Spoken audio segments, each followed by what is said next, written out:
just want to say, first off, thanks everybody for being patient. Things This has been kind of a weird semester in terms of shifting some things around, and our transitions from one thing to the next have been sort of spotty. And thinking about work moving forward, we've got an assignment on regression. We'll have, so probably we're working through moderation questions and then mediation. That'll take us about to the end of the semester, and then we'll take a look and see what we have in terms of probably finishing up logistic stuff at the end. So that logistic assignment might sort of be due like over finals week, but it's super manageable, and so not. We'll see how things go, but try and keep everyone's sanity in mind as we're sort of moving forward with this stuff. So wanted to go through today, hopefully we'll go through, talk about some regression assumptions and how we go through and test these.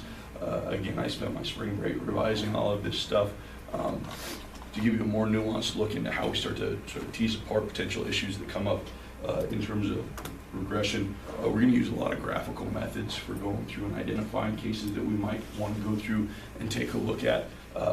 As I went through and put together, revamped these handouts that I gave you, the thing to remember is, like, even though we have like recommended cut points for, like anything above this is sort of a multivariate outlier, things along those lines, honestly, those cutoffs have really limited utility, okay? Sort of like the same thing if you're thinking about univariate outliers. What's the z-score that we use to identify something as univariate outlier? Well, it sort of kind of depends, right? If I got a large sample, maybe 329 or something like that, but then I'm probably, if it's a big enough sample, I'm going to get cases that are above that. That doesn't necessarily mean I want to get rid of them. I just sort of note that they're big, sort of keep an eye on them. Same type of this stuff with the regression diagnostics. We have rules of thumb, but what happens when you use these is that you'll find you maybe 10 cases are identified as having being multivariate outliers, which isn't realistic, right? So you wanted to take a look and take information from a number of different areas to come through and say, all right, so what does this data look like? What are values that are, or cases that are potentially problematic? And then sort of being sort of careful in deciding what values you're going to go through and take a look at, as opposed to relying on strict cut points. So again, embrace the ambiguity as we work through some of this stuff, but I think some nice techniques for going through and identifying things that could be potentially problematic, particularly as we move forward and start looking into some of those moderation models, stuff with interaction variables in here. Okay, questions on anything where we're at moving forward, what things are going to look like? Okay, cool. So we finished up last time talking about properties of estimators, and then going through talking about properties of ordinary least squares regression stuff. Okay, this is where we stopped last time, correct? Okay, cool. So, wanted to go through and think about basic assumptions of our regression models. And again, these start to become important for drawing reasonable inference from our tests. We can go through, SPSS is going to give us p-values and coefficients almost no matter what we plug into it. But what we wanted to go through is take a look and say, can we have faith in that the results of this are reasonable, that we can place confidence and say, yeah, this is probably sort of a valid estimate of the thing that I'm trying to take a look at.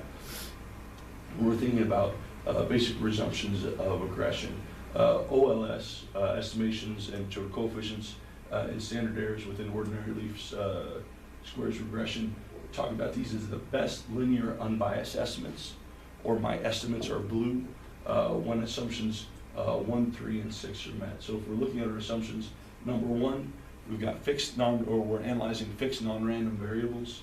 Number 2, our errors, our residuals are normally distributed.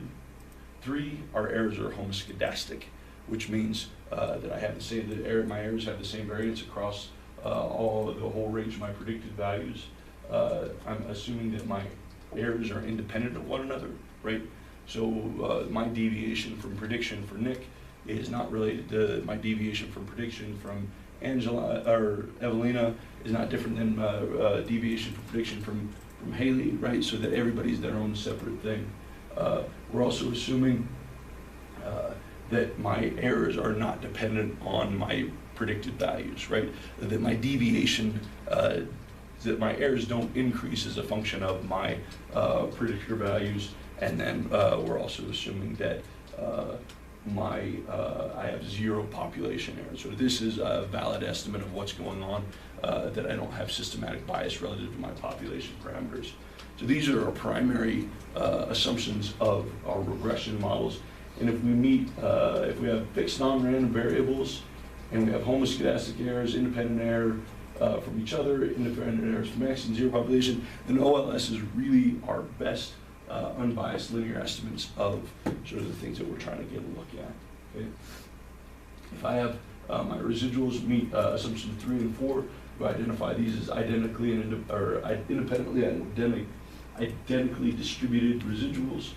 And then number 2, our normality of errors. This is going to be important for getting our right standard errors and sort of formulating our confidence intervals around these things. So as we go through, depending on what assumptions we violate, within some levels, right, some tolerance there, but as we move forward, starting to have different impacts on our regression model based on what types of things start to go wrong. So the concerns that I have if I start to violate my assumptions, one are my estimates of population regression coefficient unbiased. Is my estimate of the unique relation between X and Y, is that a good, reasonable representation of the corresponding population parameter? If I violate my assumptions, is it violating the point estimate on my regression coefficient? And then the second issue is whether or not my standard errors are biased. We talk about this a lot, right? In terms of a lot of times when we violate our assumptions, our coefficients are fine. What ends up happening, our standard errors are biased, right? And my standard errors are biased, that starts to impact my test statistics. And so now all of a sudden, even though I have a statistically significant effect of X, the sampling distribution of that coefficient no longer falls on the expected sampling distribution. My standard errors are too high, they're too small, and so I start to lose confidence in whether or not, if I'm saying something is statistically significant, whether or not it actually is statistically significant. Okay? So again, just kind of this has always been the case, right, but just a revamp for why it's important to go through and make sure that we're running checks on some of this stuff. Okay? Questions on any of this? All right, cool. So, walking through our assumptions. Number 1 assumption, we're assuming that our predictor variables are fixed non-random variables measured without error with variance greater than 0. So there's a lot to unpack in this stuff, okay? We kind of put a lot into this fixed effects assumption. So if we're talking about a fixed effects model, right?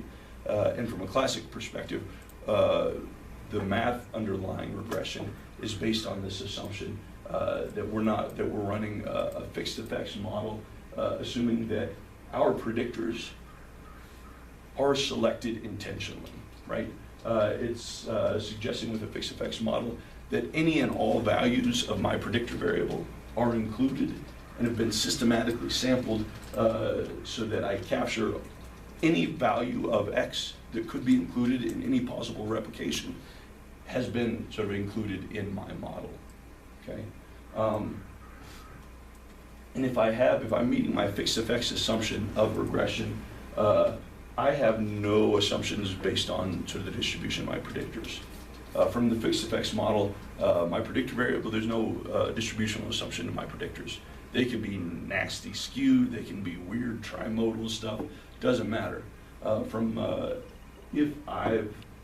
meeting my fixed effects assumption, I don't care how my predictors are, what distribution my predictors have. Okay. So what's in practice? What's the problem with this fixed effects assumption?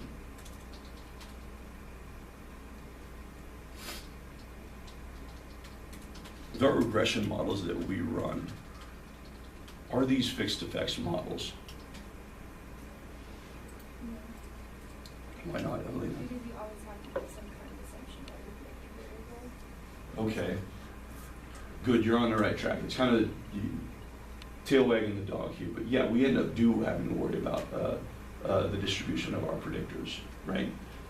What about this fixed effects assumption? Do we ever, if we're just running our regression model, are we running a fixed effects model? Mainly, you're shaking your head. What are you thinking?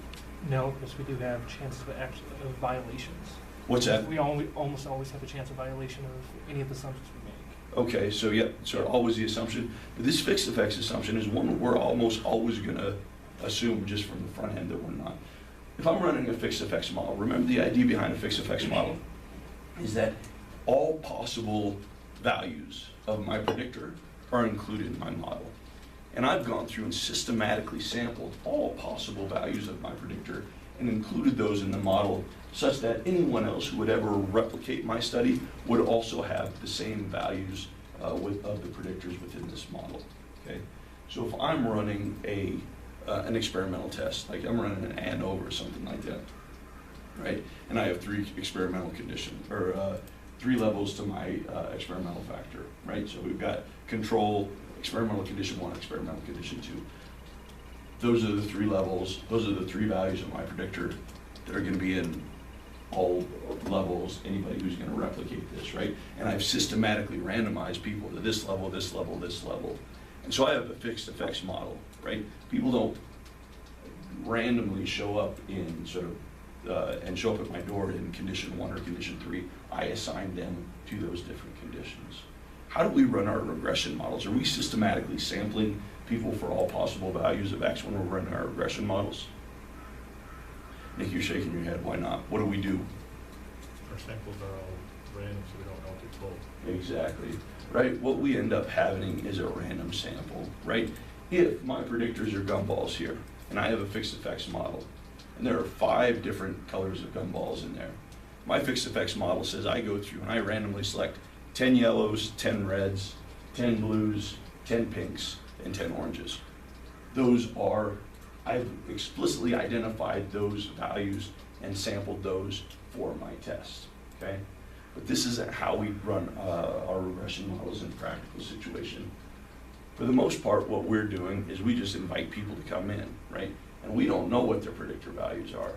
We're essentially drawing predictor values at random. They're not fixed.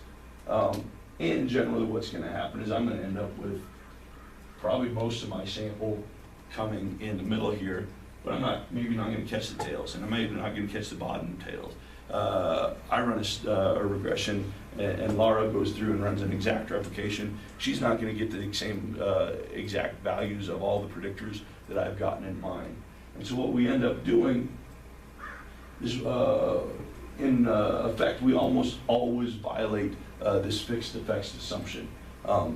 What we've got is a random effects model where people are just coming in and we just get the predictor values that we predict. We don't intentionally select them, right? Now, unless we're running a tight controlled study where we're systematically pulling people because of certain values that they have, we are almost always violating this very fundamental fixed assumption because of that. Now all of a sudden we start to have concerns.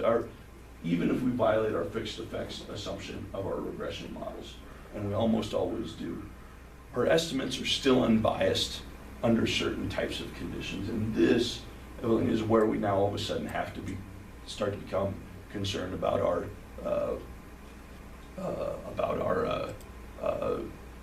distribution of our predictors. Before, perfect case scenario, doesn't matter. Our predictors could be have whatever kind of distribution they want, right? But as soon as we fall from grace and we sort of get kicked out of the Garden of Eden, now we're in sort of a random regression space. Now all of a sudden we've still got a good model, but now all of a sudden there's extra stuff that goes on. Now we have to go through, and now all of a sudden we're concerned about multivariate normality. Okay, and here we still have unbiased regression estimates, but only to the extent that our data conform to multivariate normal. So this is where things start to come in. Okay. So people see the difference between our fixed effects and random effects models. Fixed effects, again, we're going through and deliberately saying, these are the people that this value of X and this value of X and this value of X. getting on the whole distribution, but instead what we're doing is we're just randomly pulling people in. The values we get are the values that we get, and so now all of a sudden we violated that fixed effects assumption. We're working with random effects. Our models are still good, but only to the extent that our data and our predictors are multivariate normally. So that's the fixed effects piece of this. We're also assuming that our variables are measured without error, okay? Or that our predictors are measured without error. Do we measure our predictors without error? What do we think? Yes, no? No, Emily's shaking her head. That's right, this the softball. You guys got to jump up and grab the easy ones back. Yes, no, we always have error in our predictors. Then you've answered the question, and I'll leave you alone for a little bit while longer. But if we think about our measurement error, right?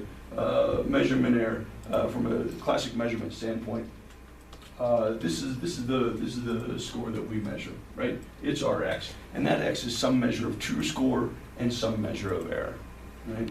And so if we have measurement error in our outcome, right? Doesn't bias our parameters, but it does lead to greater standard errors, right? So really, if we go through and to take a look at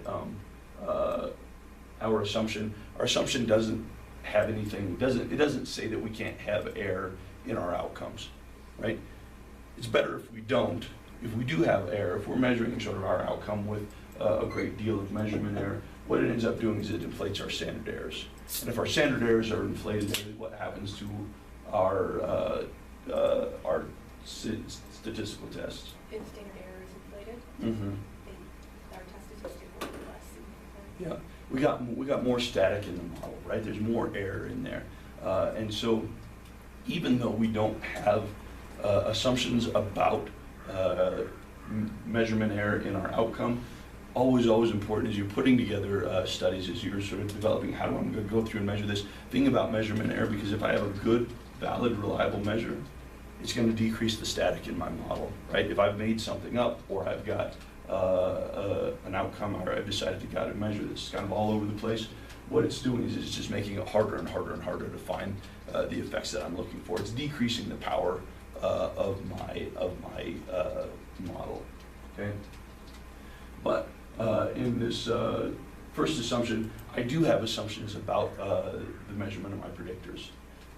I'm assuming, based on sort of classical mathematical approach to regression, that I'm measuring my predictors without error, 0 error in my predictors. And if I violate that, now all of a sudden I do have to start to get biases in my regression parameters. And this should be a concern, because we never in psychological science measure anything probably without some sort of error going in. So wanting to think about what's the consequences of this, okay? So if we take a look at our coefficients, so B is our regression coefficient, okay? And let's say we're looking at a bivariate regression where we just have one predictor, okay? My estimate that I get in my regression model, coefficient for y given x, is going to be a function of the actual population parameter plus the multiplied by the reliability of my assessment. So alpha x is just the reliability of whatever my measure is. So this is test-retest reliability, sort of some form of reliability coefficient, okay? And John, if my measurement has perfect reliability, what's the value for alpha here if I have perfect reliability? 100. Well, 100, but 1, right? So I have think about it like internal consistency or test-retest reliability. If I have test-retest reliability of 1, that means it's perfect, right? What happens, Emilio, to my reliability? My reliability gets worse. What does that reliability coefficient do? Also, It decreases, right? And so now I talk about decimal. What happens if I multiply some value by a decimal? What happens to that value? It decreases, right? So to the extent that my reliability here is not equal to 1, as my reliability gets worse and worse and worse, I'm taking that, multiplying by my population coefficient, and so now all of a sudden my regression coefficient starts to decrease, okay? I get an attenuation of the increase, and so all of a sudden, I have a biased estimate, right? My estimate of the population parameter is too low when I have, at least in the bivariate case, to the extent that I'm not measuring my predictor perfectly, that's decreasing the value or decreasing the magnitude of my coefficient, which means I'm underestimating the actual population coefficient in this case, okay? Our measurement, our error also increases residual variance. It decreases our model R squared.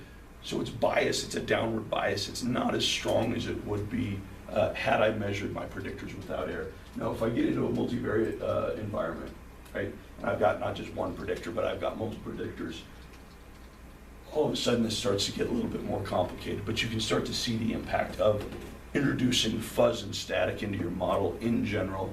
What we should probably be doing is thinking that this is going to attenuate our estimates. It's going to make them look smaller than they probably would. My model R squared is going to be lower than it would otherwise if I would have had good measurements, and all this is going to occur as a function of how cruddy my measures are. Okay. So people sort of get a sense for sort of what we're talking about when we're talking about fixed effects models and some of the problems with introducing error into both the measurement of our predictors and our outcome. And this is a design thing. We can't test this, okay? We just have to rely on, when we're going through putting our models together, starting to think about, have I measured things with in the best possible way? And if I selected a measure that has known psychometric properties that does a good job of sort of getting at whatever construct it is, right? So this is the difference between, if I'm interested in intellectual capacity, I'm like IQ, right? Do I actually have like a good formal measure of IQ, or do I just ask someone what their GPA is, right? GPA might kind of get at it. There's massive error. IQ is my construct, and I'm measuring with GPA. The error on that is massive, right? I'm going to have nowhere near the level of effects that I would if I would have had a good quality measure. And this is one of these things that starts to get problematic. People start worrying about the statistics of issues. This is stuff that's going on with the methodology and making sure you're being planful and sort of identifying good quality measures that are reliable and valid mapping onto your stuff, right? Again, I think we don't think about this enough. We just dump our stuff into our regression models and then are bummed when the effects we were hoping for don't turn out. But sort of the reliability and sort of our measurement error in the design starts to play a big role into this stuff. Okay. Questions on this? Okay, cool. Assumption number 2. We're assuming that our errors have a normal distribution, okay? So if we're going through and we're sort of plotting out our residual variances, what we're assuming is that across the full range of predicted values, the distribution of my residuals is equal across the whole range of outcomes. So my expected value, if I plot my this isn't such a great graph, but if I plot out my predicted values on the X and my residuals on the Y, what I'm expecting is that the distribution of my residuals is going to be equal across the whole range of my outcome here, okay? So my normality of errors starts to become important for my significance tests, my regression coefficients, things along these lines. And what we can start to get is non-normality in my errors, sort of because of, once again, some methodological types of things. So let's say I'm looking at, only looking at severely depressed individuals, right? And so looking at sort of depression and functioning on some outcome, or, and so I've gone through, and I've got a, that's no good.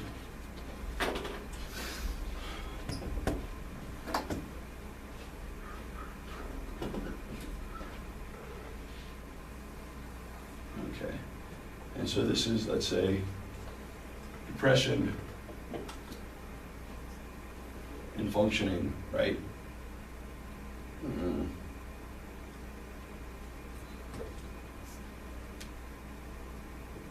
Never mind, I don't like that.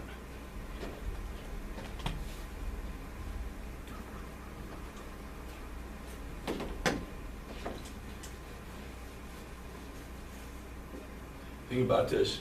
So if I've got, I've gone through and I've just gotten sort of oversampled and only looking at individuals with very, very severe levels of pathology. I'm looking at functioning in some sort of way, right? What I'm going to get is, for the most part, sort of everything's kind of going up here. I've sort of got the top of the scale. But if I'm going to make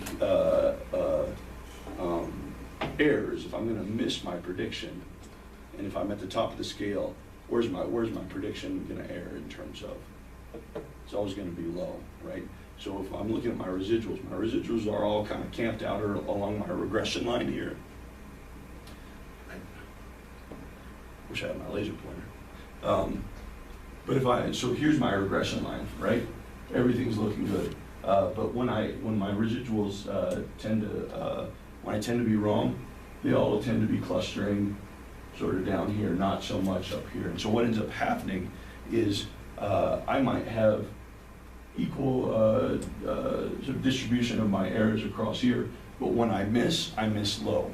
Everything's looking pretty good, everything's around here, but all these dots, if these are my residuals, they're all hanging out down here.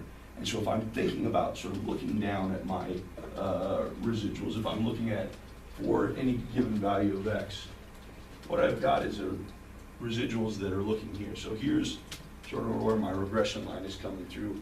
My errors are all falling down on the bottom end of stuff, right? Same type of thing if I go through and I'm looking at some outcome. Heroin use in children, probably 0.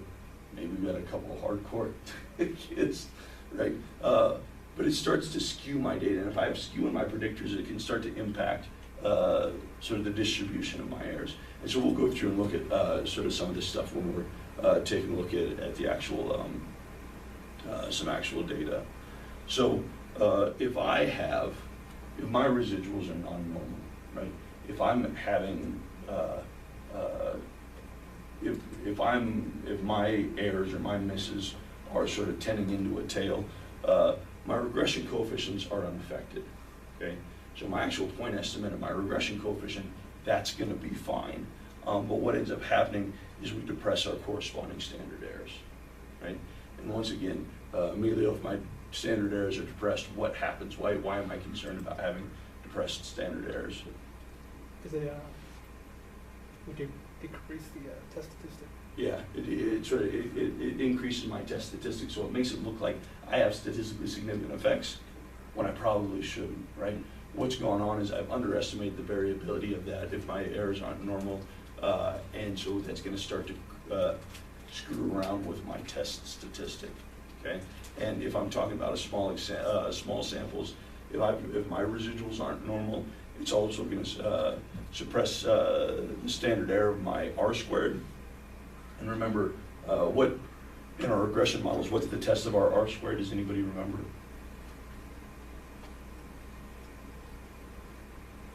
What do you think, John? You remember what the output is, or what part of the output we're looking at? We're looking at the test of our R-squared value.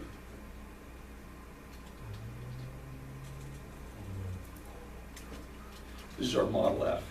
Remember in that ANOVA table, that F statistic is our test of the R-squared, right? So once again, if we have non-normal errors, what ends up happening is it makes everything look a lot better than it probably should. Our coefficients, standard errors of our regression coefficients tend to be depressed. So we get higher, larger T statistics for our regression coefficients. In small samples, my F statistic for my overall model is too big, right? And so we start to have problems, not with the estimate themselves, but we start to have problems with the standard errors. Questions about this? Okay, we start to work about, when we're doing screening for a regression, the residuals is primarily what we're concerned about. We're worried about the distributions of the observed variables for the purposes of determining multivariate normality, right, to address our violation of our fixed effects assumption. But when we get into the nuts and bolts of things, what we're probably more concerned about is what's going on with our residuals. So not only do we assume that our residuals are normally distributed, we're also concerned and wanted to make sure that our residuals have constant error variance, right? So this is saying that my residuals across the whole range of my predicted values are going to have the same variability across the entire range of the scale, okay? So again, from a perspective of regression, although we're looking at heteroscedasticity in our bivariate relations, when we're going through and doing screening, from the standpoint of regression, what we're really concerned about is heteroscedasticity within the context of the residuals, okay?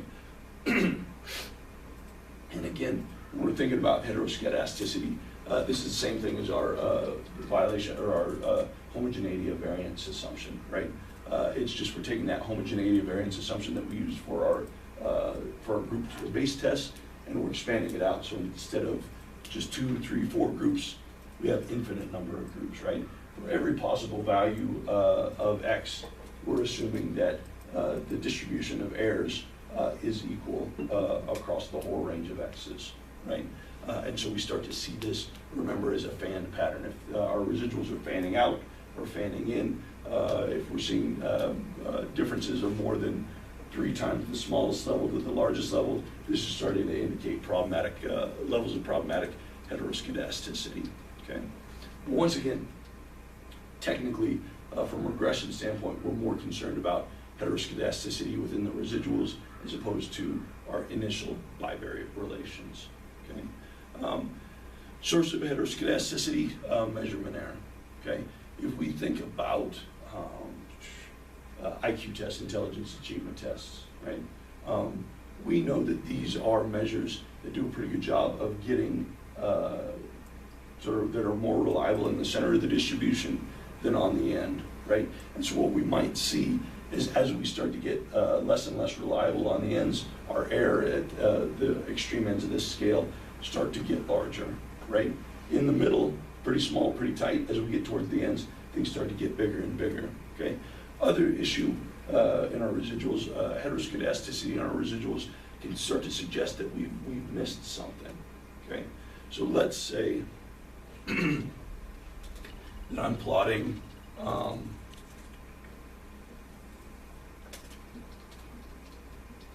age and income, okay? And I'm going through and I'm saying that here's the relation between age and income.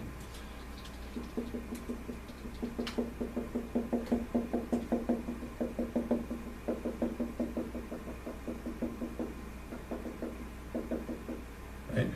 But that's the distribution of my scores here, okay?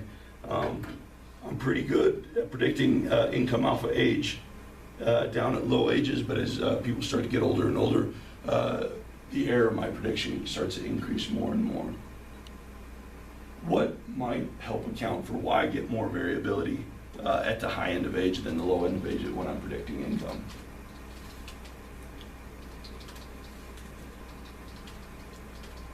You're saying a factor?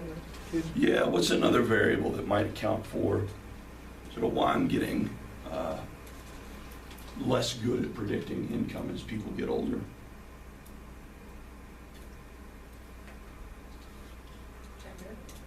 Gender could be one, but that's going to be pretty consistent. What's another thing that at least is partially related to income?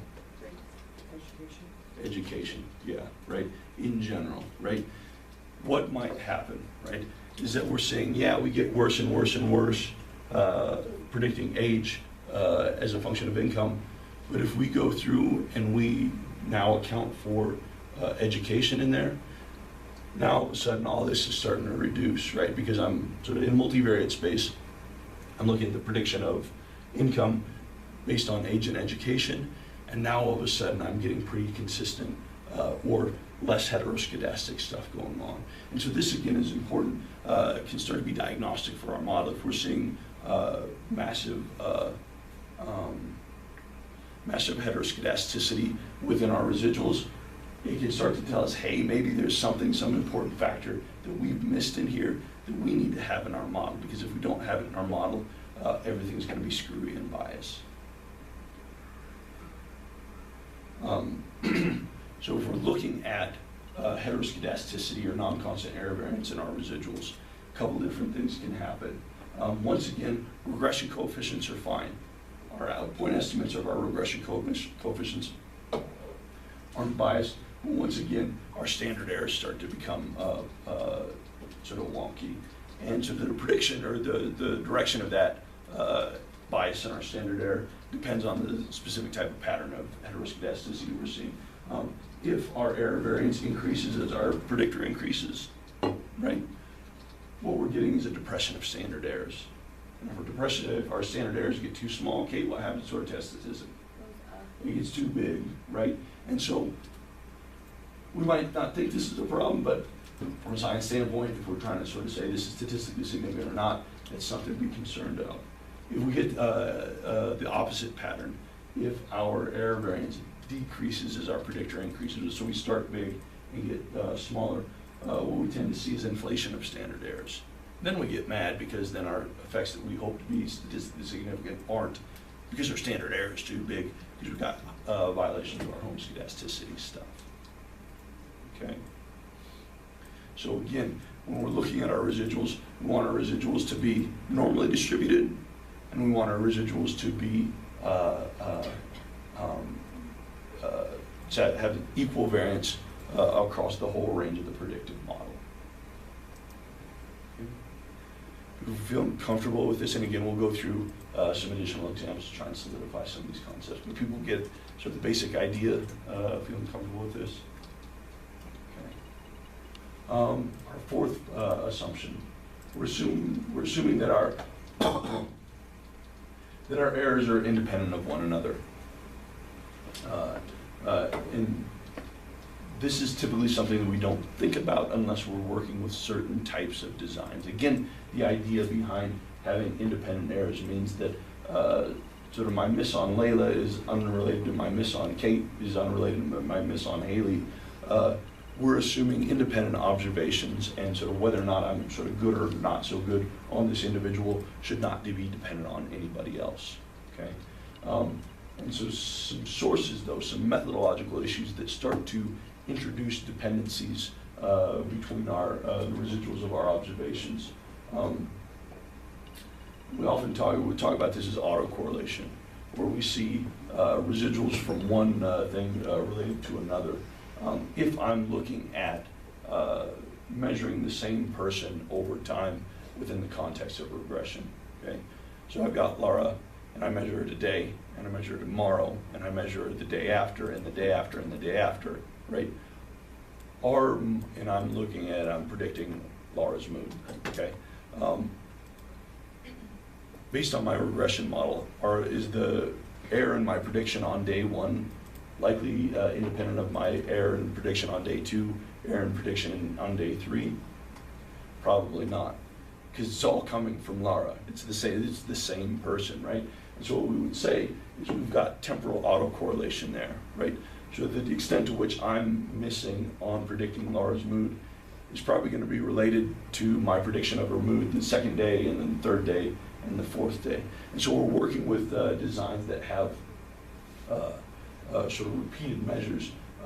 What we end up seeing is that if those measurements that I get closer in time are going to be more highly correlated than measurements taken farther apart in time. And so if I'm running models like time series analyses and things along these lines, right?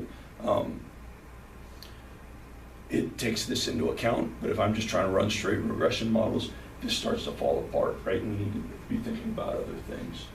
Other type of situations. So this is temporal autocorrelation. So this is the correlation of errors within an individual over repeated assessments. We can also have designs where we have to deal with spatial autocorrelation. Okay? Spatial autocorrelation comes from sampling people within a common environment, okay? And the big issue where this comes in, like educational types of research. And so what I've gone through, and as I've gone through and I've looked at third grade classrooms across all of Laramie, and I've randomly assigned classrooms to either have this intervention or not have this intervention, right? And so then I go through and I take a look at individuals' kids' scores, and I'm just going to go through and put it in my regression model to see whether or not exposure to this intervention is correlated with some type of outcome. Okay, what's the problem with this in terms of independent observations and independent errors?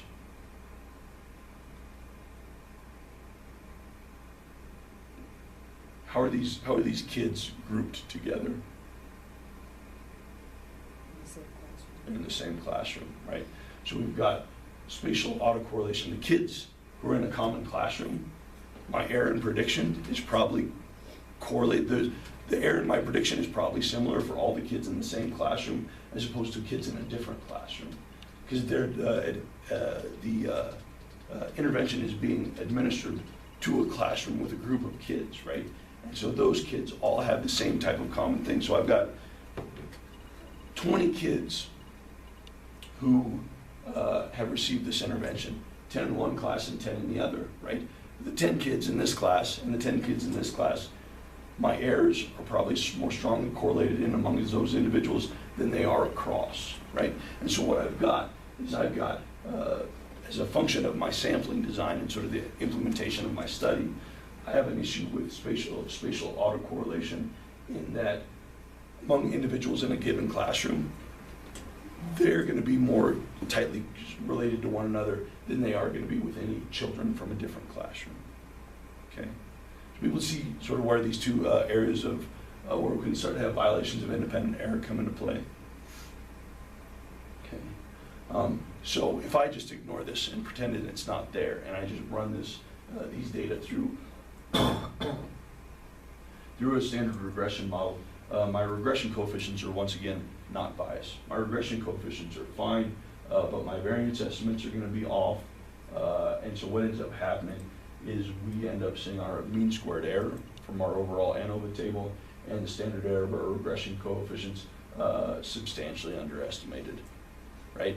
And once again, if this is happening, it's making me say that things are statistically significant when maybe it's not.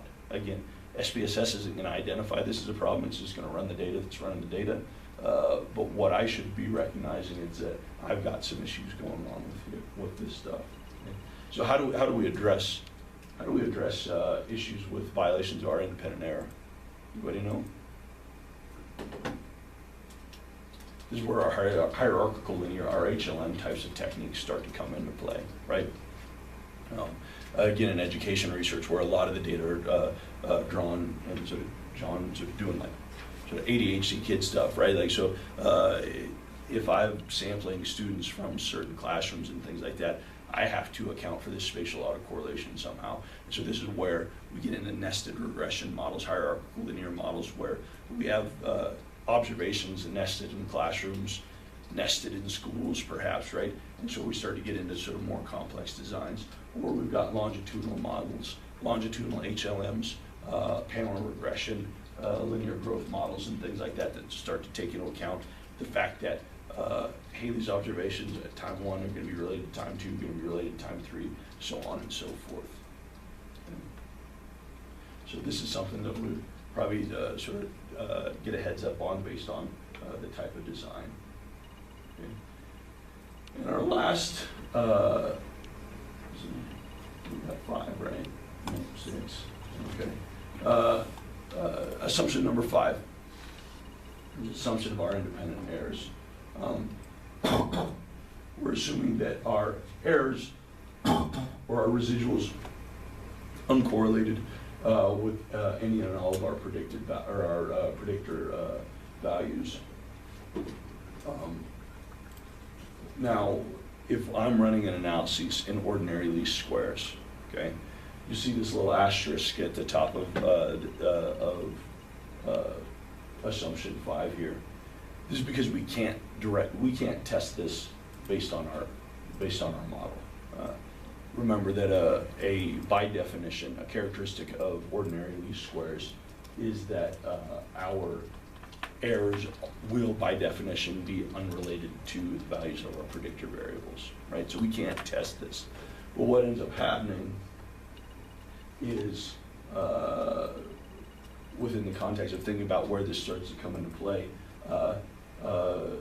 uncorrelated observations uncorrelation between our observations and our errors are going to be a consequence or sort of directly related to whether or not we've correctly specified our model, right? And if we've correctly specified our model, we're saying for this analysis, we've included all relevant predictors, right? So anything that needs to be included in the model is included in the model, right? Anything not needed in the model is not included in the model. And with the form of the relation, linear, quadratic, so whatever form of relationship that we've identified is correctly specified, okay? And so if we think about what this means, this is a big deal, right? Oftentimes, how do we go through and put together our regression models? Generally, it's, hey, I have these data. I want to predict some outcome. These are the variables I have. So I'm going to dump this into my regression model and sort of see what happens, right? This is what we do, and so it's oftentimes what we're left with. We should have very, very strong concerns about whether or not we've correctly specified that model, because big things that probably need to be in that model, if they're omitted, now all of a sudden it starts to break down our inferences. Yeah, X and Y are related, but maybe not, because X really is related to Y. There may be some other variable, right? There's some third or fourth variable in there that actually is accounting for that relationship. And now I'm saying X is related to Y, when X in fact actually isn't related to Y, if we would have accounted for this other thing, right? And so it starts to have an impact on sort of the confidence that we have in the relations that we've estimated. And if you get into econometrics and things like that, you'll hear this referred to as an endogeneity issue. Like, oh, sure, this is related to that, but you didn't account for X, Y, and Z. So I don't really know if those two things are related or not. Because you've got an endogeneity problem, you have not correctly specified your model, okay? This isn't something that we often get worked up about, but we probably should a lot more as we're going through and taking a look at results of our regression models. Whether or not we've included all of our relevant predictors, this is a theoretical issue. We can't test this. We can't go through and assess to see whether or not I've included everything that I need to have included in my model. This is going to come from your own understanding of your area, what types of things in meta-analyses and past research from a theoretical perspective have been identified as being important in accounting for whatever it is I'm trying to take a look at, okay? And there's no way to determine sort of what the impact this has in your model. Bias in all aspects of estimation, my coefficients can be off, my standard errors can be off, I may have outcomes that are backwards from what I would have expected. It's really, really hard to tell kind of what's going on. And again, this is an area I think we as a field should be giving much, much more attention to, right? I think about my area, right? I'm trying to predict PTSD on some stuff, and I've got, oh, well, I'm going to drop sort of predictors 1 and 2 in there, right? And see if there's sort of anything going on, or if I can claim a fancy interaction or something like that. Well, I know a lot about PTSD, and I know a lot of stuff that goes through and should be related to that outcome. And if I haven't included that in there, I've got a specification issue, because my model doesn't include the stuff that it needs to include in there. It's got 2 things that might be interesting. There's a whole lot of other stuff that probably ought to be going in there, right? And so the consequences are, I don't have confidence that the things that I'm saying are related actually are related. Other thing too, if I haven't included everything that needs to be in there, my R-squared value, my model is probably not going to be as good as it could be. What happens, what did we talk about? What happens when what's the benefit of having a larger R-squared as opposed to a smaller R-squared? Do you remember?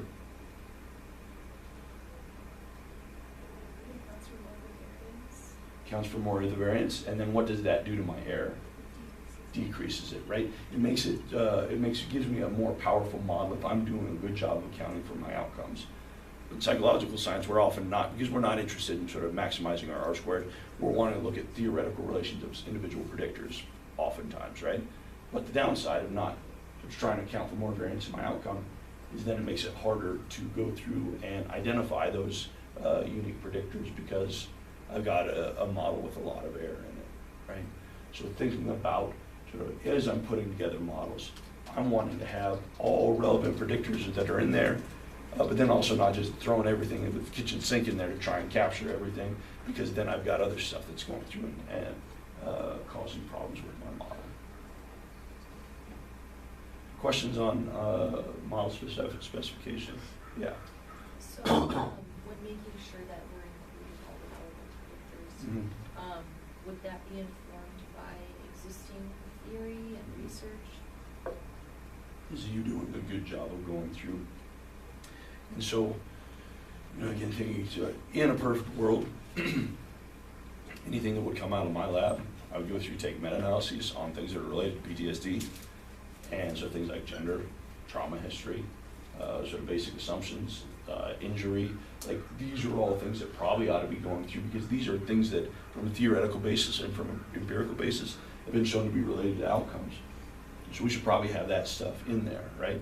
Because otherwise, I might end up sort of looking at proxies for these other things and then claiming, oh, this is the thing, this is the psychological construct that's actually driving outcome, when in fact that's actually not the case, it's these other things, right? So wanting to think about from a conceptual basis, what do we know, or what do we believe is driving causally this outcome, right? And we get nervous in psychology talking about cause, but theoretical models are causal, right? They're making causal assumptions. And so saying, all right, what are the things that we have within this model that says these are the things that should drive our outcome, and to the best of our ability be able to capture those in our regressions. All right. Last assumption here, having zero population error. Again, asterisk here, this isn't something that we can go through and assess from the data that we've collected, but wanting to think about sort of whether or not we've gone through and captured the things reliably with valid measures. Again, property of ordinary least squares, by definition, the average, the mean value of your residuals is going to be 0. That's just the way the thing works, right? If you go through and you run any regression model, the average of your errors is going to be equal to 0, right? So we can't test this, but what we start to have is some concerns based on our measurement strategy, is whether or not, with respect to our model, that the predictions that we have made have sort of equally or above and below our population estimate. So let's say that I'm interested in looking at, okay, Evelyn, you're looking at eating some eating pathology, and I'm going through and I'm measuring weight, right? And so, but my finding that my scale is 5 pounds heavy, right? Now, this is nice. So you're doing something that you, let's say, can measure without much error, right? So you've got a precise physical measurement. But if your scale is 5 pounds heavy, what is it going to use your estimation of population parameter, average level of weight, holding everything else constant at 0, you're going to be 5 pounds off. You're going to be biased, right? And so your estimates around sort of what you estimate the thing is are not going to be the same as your population estimate. So we've introduced bias here, probably not a big issue, but causing issues with my intercept. Okay. Second example, let's say that John, are you, I have asked you this before, are you more of a kid person or sort of emerging adulthood person? More emerging adulthood. Okay, well, let's say you're not. Let's say you're a kid person. And let's say you're interested in measuring aggression on sort of playground stuff, right? And so you're saying number of occurrences is going to be sort of, if I've got kids who are pretty good and not engaging in a whole lot of regression, number of aggression action pretty easy to code, right? But as that level of aggression starts to increase, and everybody's hitting everybody else, and everybody's kicking everybody else, and you got 7 different things going on at 7 different times, it gets a lot harder to code that, right? So you're gonna start to miss things. And so what ends up happening is we start to get systematic bias in terms of, as my predictor increases, or my outcome increases in severity, I start to get more and more error associated with that. Now all of a sudden, my estimates start to become biased, and so my predictions are probably not centered around the population. I mean, I don't have on average zero error estimate, or sort of a 0 population error. And so here we can have issues that bias both our estimates and our estimates, or our parameter estimates, standard errors. Okay. Now, good news for us is, for the most part, this is typically impacting the intercept, right? Like so, and again, our intercept being our expected value of our outcome when all other our predictors are held constant at 0, right?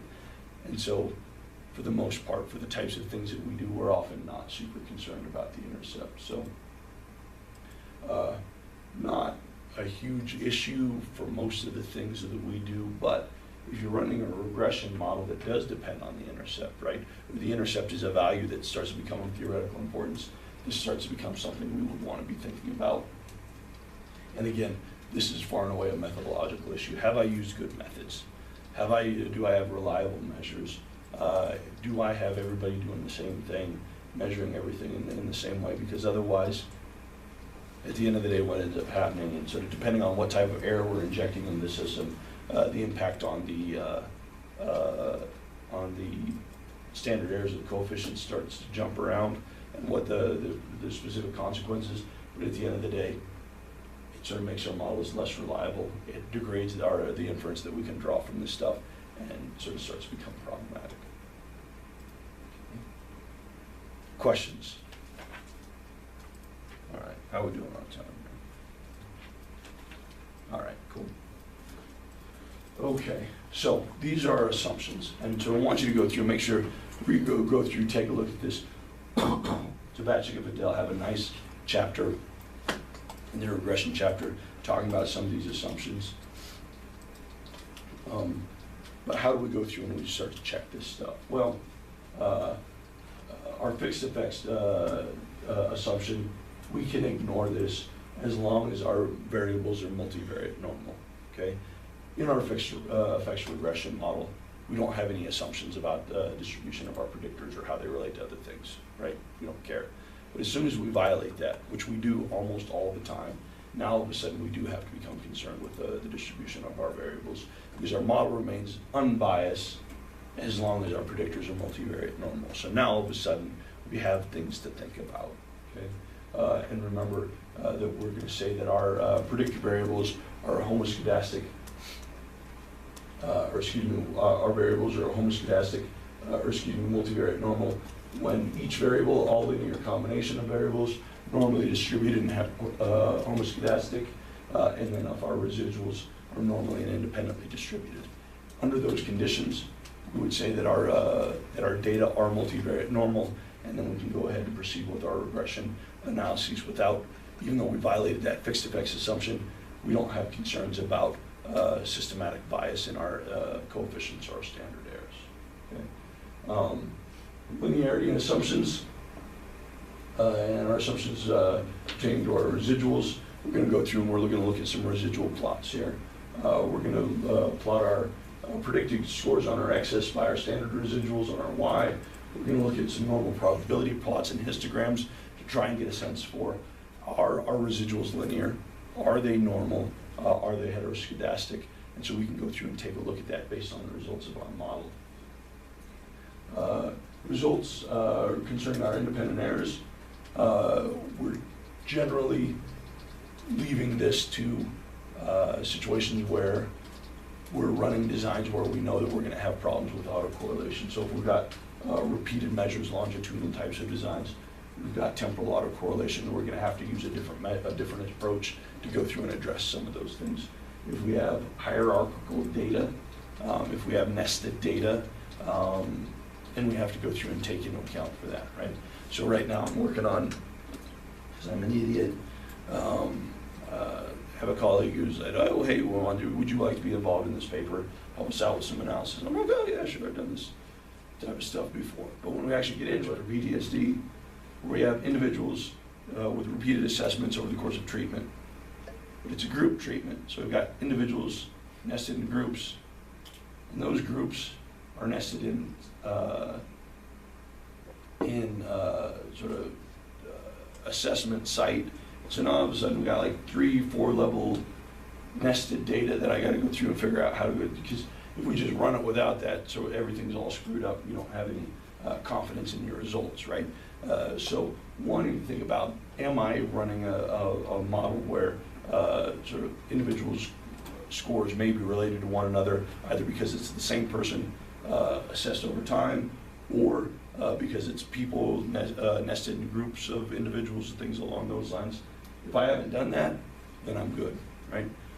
If Nick's running an MTurk sample and he's just getting results from people, it's reasonable to assume that sort of MTurk or 5's results are unrelated to MTurk or 12's results. We don't have to worry about it, right? But for certain types of designs with certain types of data collection, this is something we have to go through and start to become concerned about. Okay? So this ends up being a methods issue. And then independent error, zero population error. These are not things that we can test within sort of the data that we've collected. This is going to be dependent on us conducting and crafting good research. Okay. All right. So what we're going to do is fix non-random variables. We can assess that just with some of the screening procedures we've done. We're going to test to see whether our variables are multivariate normal, and then everything else has to do with looking at residuals. Okay. All right. Residual plots. What I want to see with my residual plot is I want to see residuals that are normal and independently and identically distributed. We want my residuals to be normal and IDD, right? If I'm looking at panel 9 here, these are residuals that have identical distributions, normal distributions, linear. These are the types of residuals that we want to see. So if on the x-axis here, we've got our expected values of y. This would be how we'll look at this, right? So my predicted outcome, and this is residuals, is my error, how far off I'm on that. This is what we want to see, okay? So again, if I think about, people see how I'm identifying these as being normally distributed. Okay, think about this, this is me looking bird's eye view down on, right? If I were to sort of take this panel and tip it like that, I would see no matter what slice of the X that I would go through and take a look at, that all of these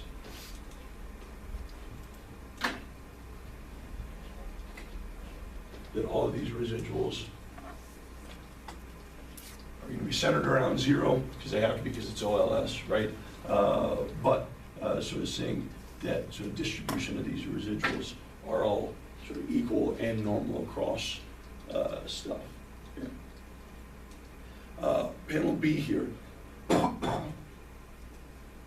we've got residuals that are non-normal. Here, let's say that we're looking at, I don't know, alcohol use in 5th graders and academic performance or something like that, right? For the most part, 5th graders aren't going to be using a lot of alcohol, and so hopefully, sort of academic performance, we're going to be pretty good at sort of going through. But when we miss, we tend to miss in one direction, because we're going to have a handful of students, maybe are heavy alcohol users at age 5, or we're going to hit sort of future diagnosis, cirrhosis diagnosis, something like that, right? And so when we miss, we all miss in the same direction. So our residuals here are centered around 0, right? Because this is where most of our folks are.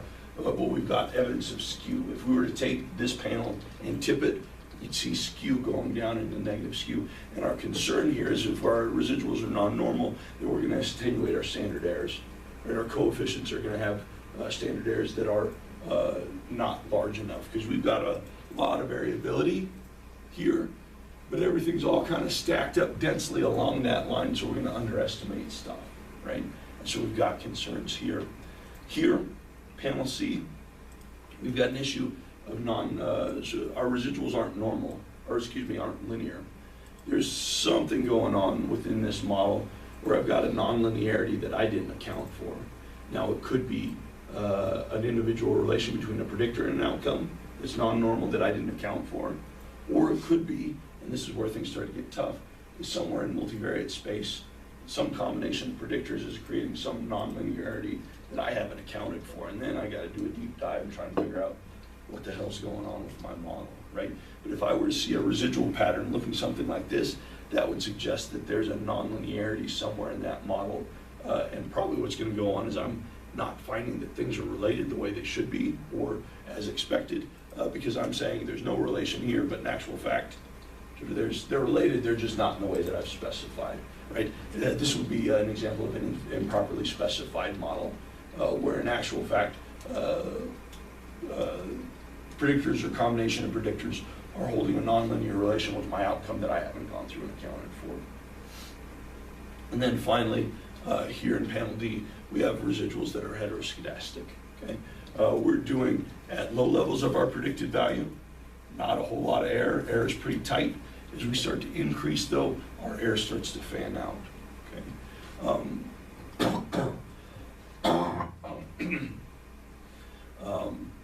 And so what we have in this situation, once again, we're concerned about our standard error. And in this case, we're concerned that our standard error is going to be too small, right? And our coefficients, we're going to have significant statistical tests. We probably shouldn't have significant statistical tests.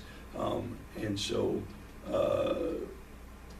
that's going to be problematic for us claiming things are there when they're actually not. Okay? Now, the good news is that our models can tolerate quite a bit of heteroscedasticity without having too big of an impact. Again, general rule of thumb, we're looking at violations 3 times greater at the widest versus the narrow spread. This is a nice, because this here is very clearly over than, this is pretty extreme, right? This is a situation where we would want to start thinking about an alternative type of model. It is something where status starts to become nice, because you just add like a sort of robust thing at the end of your regression statement, and it'll just run a model with robust standard errors that accounts for this. You can do it in SPSS, but it's more difficult. You have to go through some different types of things. But one, go through and take a look at this residual plot to see if we've got evidence of heteroscedasticity there. A little comfortable with this here, sort of starting to see how some of these things are going. So, for the data set that we've been sort of working on with sort of our previous, sort of looking at just the output, this is kind of what the residual plot for this would look like if we were to get it in SPSS. What we would do is we would go to analyze regression linear, and then in that model we'd go ahead and hit plots, and then what we would do is we'd select our Z predicted, this is our standardized predicted values, and put that on our x-axis, and then we're going to get our studentized residuals and put those on our y-axis, and then here we go to request a histogram, normal probability plots in order to get on this. In order to get this is our lowest fit line, and sort of the 0 line we can go through, and we'll talk, I'll show you how to go through and get this in your output, going through and double clicking on your graph to get some of this stuff. What we want to do is we want to make sure that as we're looking at this plot, this line of best fit should be on average pretty straight. Now this one isn't, but we only got 24 people in this sample, right? So it kind of jumps around a little bit, but I'm going to say that this is probably because this smooth fit line is just kind of falling around just the things. If we take the average of that line, it's sort of running through, so I think we're pretty good on this respect, right? Now in this case, it's kind of hard to tell, but it does look like we have problems with linearity based on this. No, Amelia was saying, no, I don't think so. I mean, it's hard to tell because there's only 24 points. So it's not terribly informative, but in general, it doesn't look like we have obvious nonlinearities within this residual plot. Does it look like we have problems with heteroscedasticity? Again, kind of hard to tell because we just don't have that many people, right? If we had sort of a much better representation along the whole thing, now we've got some sort of large negative residuals here and some other stuff right here, but I'm not seeing anything here that would go ahead and tell me that I've got clear evidence of heteroscedasticity within this plot, just because I really don't have enough points to get a good handle on it, right? But if everything on this end turned out really huge, and then as we got down here, everything was consistently real small, maybe. But again, probably I shouldn't be running regression models with 24 people in them anyway. So, but this is just an example of, from the previous slides when we're running through sort of X regressed on Y, X2 on Y. This is what the residual plot would look like here. Questions about sort of what we're looking at here? Okay, and in the exercise, we'll run through how to go through it and take a look at some of this stuff. Okay. Other thing we can do to try and get a sense for normality of our residuals, requesting probability plots and histograms of our residuals.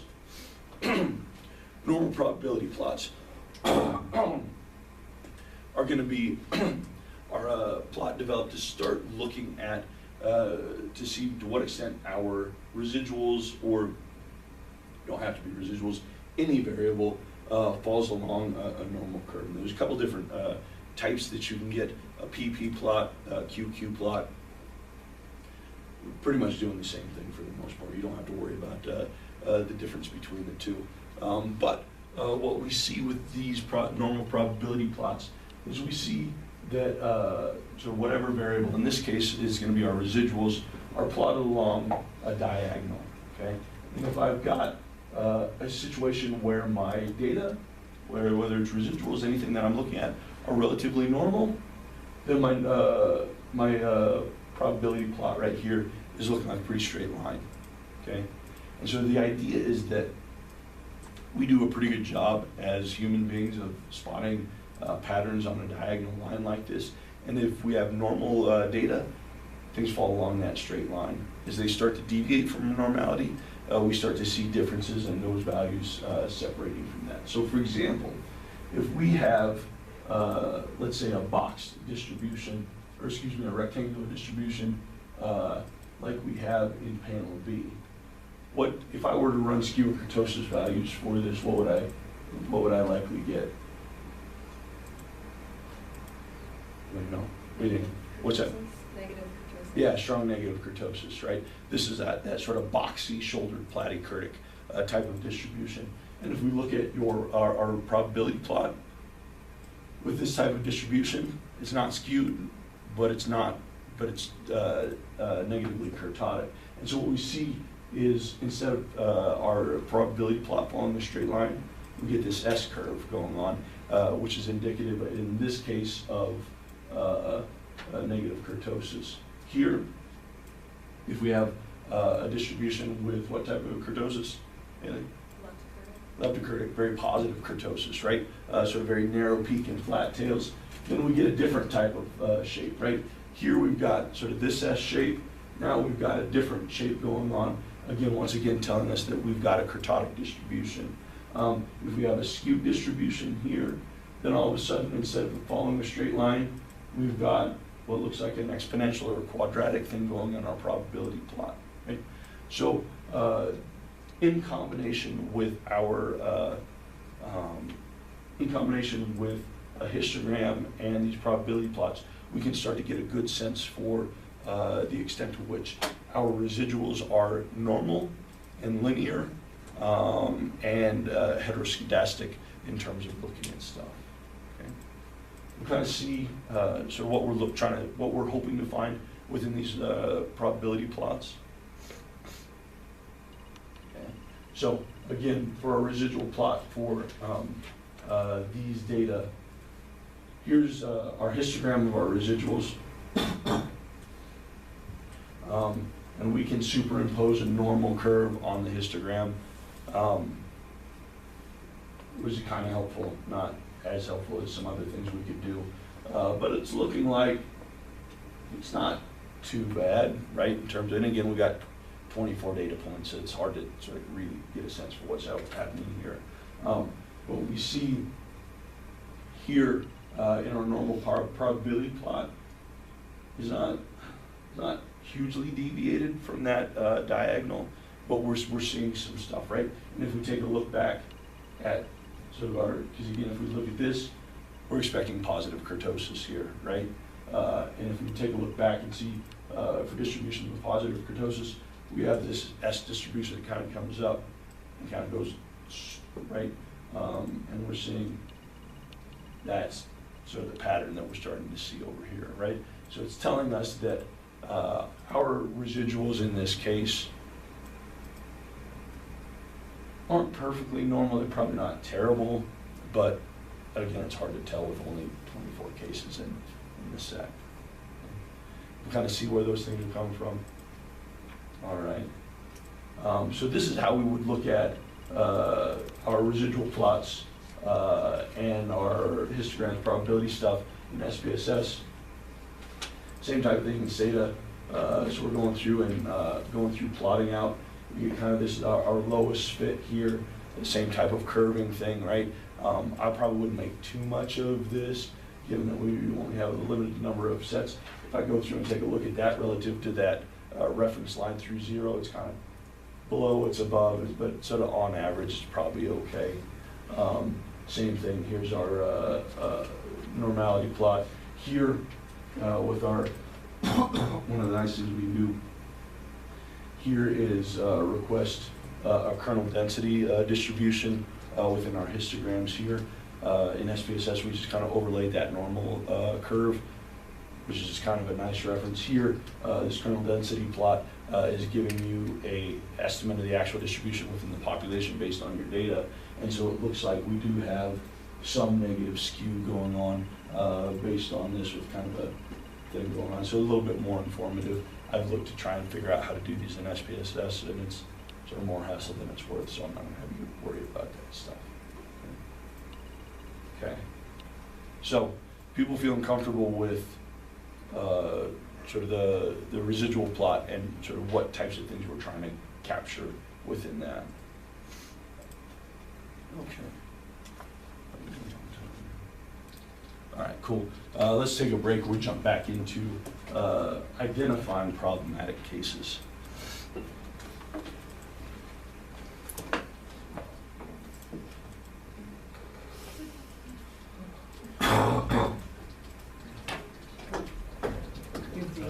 Perhaps Nah. You don't even know what it was. You can see it. Yeah. It's fine. Okay, so feeling okay about sort of residual plots and generally what we're looking at there. For residual plots, again, we're looking at normality of residuals, heteroscedasticity, and linearity. All of those things are stuff that we're getting from those residual plots. But another thing we need to start thinking about are different types of problematic cases that can start to throw off our models. We don't want our regression models and our results to be determined by just a handful of cases. If they are, we have models that aren't replicable, they're not reliable, and we need to go through and do some screening and make sure that our results aren't coming from a handful of just oddly configured cases. Now, a couple different things that we're going to want to think about in terms of identifying sort of problematic cases, because they can take a number of different shapes. First thing we're going to be thinking about is discrepancy. Okay, discrepancy is basically a Y issue. Okay, discrepancies are determined by your outcome variables. Okay, what we're looking at in terms of discrepancy, evaluating our residuals. If I've got a case where I've got a large residual, that means that my expected value given my model is very, very different than what I actually observed for that person. Okay, and if we find that to be the case, we would say that that person has a large discrepancy. So there's a large residual. I was way off base with predicting this case, okay? So discrepancy is a residual issue, it's a Y variable and outcome variable issue. Leverages, by contrast, these are some combination of, or unusual combination of our explanatory variables. This is an X variable issue. If we've got a case with a high leverage, what this is saying is that some combination of variables on the predictor side of the equation are doing something weird. What did we call these previously during our screening? Multivariate outliers, right? And what we're going to do is we're going to go through and we're going to take a look at these in terms of our leverage values. Okay? And then we have cases that can be high in influence. Cases that are high in influence being a combination of discrepancy and leverage, right? If we take high leverage, high discrepancy, we're likely to have a case that registers high on influence. And influence is determining the extent to which whether I include a case or exclude a case starts to impact my model individual coefficients. If I have cases with high levels of influence, if I have them in the model or if I exclude them, all of a sudden my model starts to change. And sometimes in ways that start to make things statistically significant, not statistically significant, and that starts to become problematic for having stable, replicable, valid models. And so if we take a look at some different combinations down here, now this is just in bivariate space, just to sort of help with the visualization. But here we have a case, I've got these four individuals here, and then we've got a case down here. Here we would say this is a case with moderate discrepancy. So my residual is considerably larger for this case than these other four cases. Remember, your residual determined by the distance between your predicted value and your expected value. So residual here is all pretty, so my residual for these cases is all pretty low, considerably more for this one, right? But what I have is it's a low leverage value because my value itself is sort of falling within the range of what's typical of. So if this is here, here, here, here, these are all my X values. This is within the range of my expected X values, right? So my leverage is low, and my influence is relatively low here too. If I take this case out and this dotted line is my regression line, if I have that case in there, it shifts my intercept down a little bit, so it impacts my intercept to touch, but it's not super influential, right? So this would be a situation where I have moderate levels of discrepancy, right? I've had a reasonable residual with this case, but low leverage, low influence. Okay. This case, however, here we have a case with large discrepancy, right? So if we look at, in the absence of this case, if we were to take it out, this is my prediction line. I've got a big residual right there. I sort of really missed on this case, right? This case also has a high leverage value. So this is where my other cases are in terms of predictor space.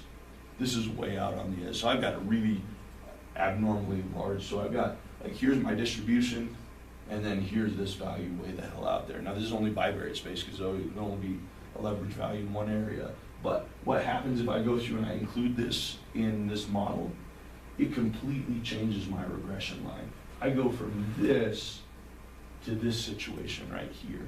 And so I would say high influence of this case. So one, I've got high leverage, I've got high discrepancy, and this is an incredibly influential case in that it's shifting the whole slope of my estimation model by a considerable amount. Okay. We also see here a little bit of what we call masking, right? Because with that, if I'm including this predictor in the model, Haley, what is my residual for that case? For the one that is. For this guy, yeah, with it in the model, what's the residual, the difference between the observed value and expected value for this case with this case in the model? It's going to be larger. Well, if it wasn't in the case, right? If it wasn't in the analysis, but with this analysis or this case observation within the model, my residual is actually close to zero, right? Oh. It's really close, right? But what ends up happening is if I just go through and I just take a look at my residuals, I don't identify this case as problematic, right? And if I go through and I'm just looking at my residuals, that's close to zero, that's close to zero, a little bit of a residual here, a little bit of a residual here. And so what is my conclusion on sort of the fit of my model if I'm just looking at the residuals? It's pretty good. Seems pretty good, right? And so if I'm just looking at my residuals, I'm like, okay, not a big deal, I'm good to go. But in actual fact, what's happening is the whole slope of that regression line is being completely influenced by just that one case. In the absence of that, if that's gone, now I've got this line, right? And so this starts to sort of show, and what we would say is, so that this point is serving to mask sort of the actual sort of replicable solution. Because if this is the population line, and this is what I estimated, I'm way off because of this case right here. So here we've got a case with a high leverage, high discrepancy, and resulting in a high influence. And this is why it's important to start looking at this from multiple different angles, because if we're just looking at our residuals, we start to miss this, because it looks like it's a reasonable case, when in fact it's really problematic. Okay? And so here in this last panel, here we have a case that has large leverage, right? In that here's sort of where everybody else is, here's where it is in X space, so it's way outside of stuff, right? But what we see is this has a low discrepancy and low influence, because without this, my regression line's still pretty much the same. What this is happening is it's a high leverage value in that it's an odd case in X space, right? But it's an odd case that happens to fall along my predicted regression line anyway, right? And so you might ask, well, so what's the problem with having that in there, right? Well, the problem is my regression doesn't change, my coefficients don't change. What happens is having this guy way the hell out there on that thing starts to reduce my standard error. I underestimate my standard error when I've got this case way out here. So now all of a sudden, my test statistics for my individual coefficients are too high. And so here we say this case with a large leverage, so it's different in X space, but it's not different in Y relative to what it would be without it. And it's not influential, it doesn't change your regression coefficients at all. But what we're doing is we're underestimating our standard error, whereas down here, we've got a moderate discrepancy, low leverage, low influence. What this is gonna do is this is gonna start to increase the standard errors of our stuff, and so we might want to be concerned about this in terms of the impact this case has on our standard errors and our estimates. Okay? So people see discrepancies, we're going to assess these through our residuals, so there's an issue of where our cases fall in Y space. Our leverages, these are our multivariate outliers, these are cases that are going to be odd with respect to X space, and then influence is going to be the combination of these characterized by the relative impact of inclusion, exclusion of some of these different cases on our overall model. And important to go through and take a look at some, because we can have things that are high discrepancy, that are low leverage, low influence. We can have things that are high leverage, that low. And so what we want to do is go through, take a look at these, and start to identify cases that we want to follow up on, that we want to might look closer in, and starting to see, make sure that we don't have one or two cases that are throwing all our stuff way off base. Questions on this? Yes? Is the leverage value what specifically influences standard error, or do all of these things combine? Well, it just kind of depends on where these things are in space. So here, we've got a leverage value that's sort of, leverage is low here, right? Because it's okay with the next space. We've got moderate discrepancy, so my residual here is bigger, right? And so what we've got here, same type of thing, if I've got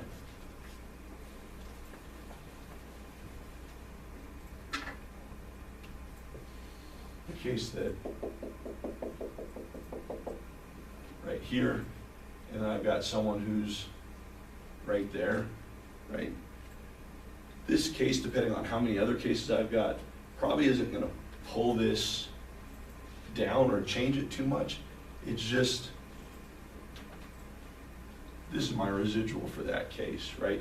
And so all of a sudden it starts to have some incremental impact on my standard errors. And so we'll talk about a certain metric, a covariance ratio, that will start to give you a sense for impact on of individual cases on overall error and things along those lines. So it's just degrading the solution because it doesn't sort of map on with the rest of them.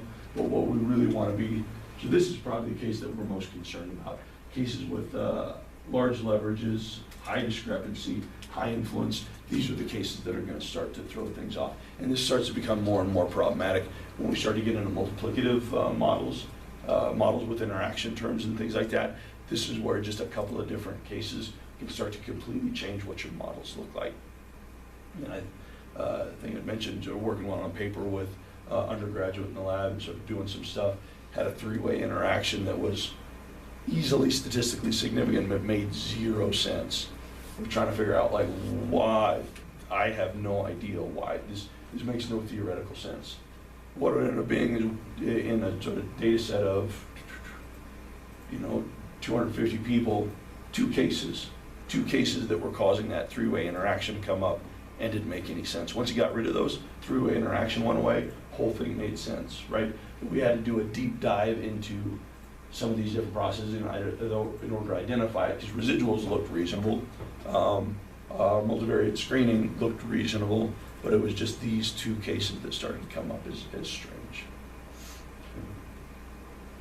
So, how do we go through and take a, first I'm going to tackle these one at a time, looking at discrepancy.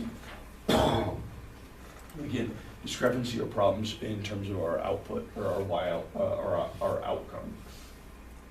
And what we're going to do here is we're going to take a look at our standardized residuals to assess stuff in this space. A lot of different ways, a lot of different types of residuals that we can go through and calculate, but some of our best methodological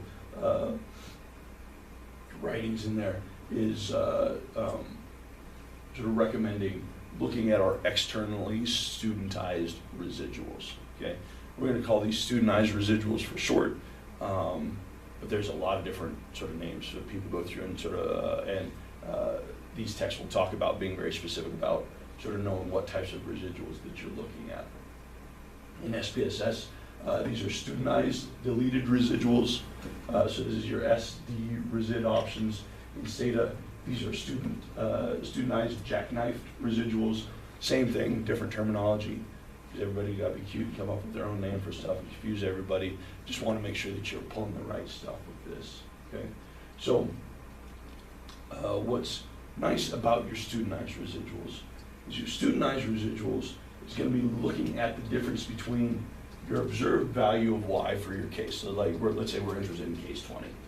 So what we're doing with the studentized residual is telling us the observed or the difference between my observed value for case 20 and the expected value of Y for case 20 in a model that doesn't have that case in it, right? So if I've got 201 people in my sample and I'm calculating the studentized residual for case number 20, that value represents, looks at the difference between the observed value for case number 20 and the expected value for case number 20 if that case was excluded. So the other 200 cases in the set, if we ran the regression model for that, that would be the residual here. Okay, and so what's nice about studentized residual is the studentized residual is going to tell me the difference between this point and the expected value for that case if this case weren't in the model, right? So it takes out sort of the potential for this to mask because it's going through and saying, all right, what's the expected value for someone with a variable of this level on X? This is the expected value based on this, and then how far is this different from that? That's what your studentized residual is going to give you, okay? Because if we just run a standardized residual here, it's going to be really small. Studentized residual is saying, if we left this out, if we left this case out and ran the model, and looked at the expected value for a person having sort of this value or a combination of values of predictors, what would be the expected value?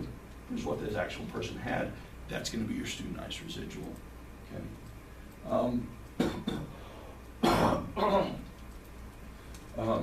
And so what we see is that if our observed outcome for that case is consistent with what we would expect, sort of given the regression model with that case removed, then our T residual absolute value is going to be pretty low, right?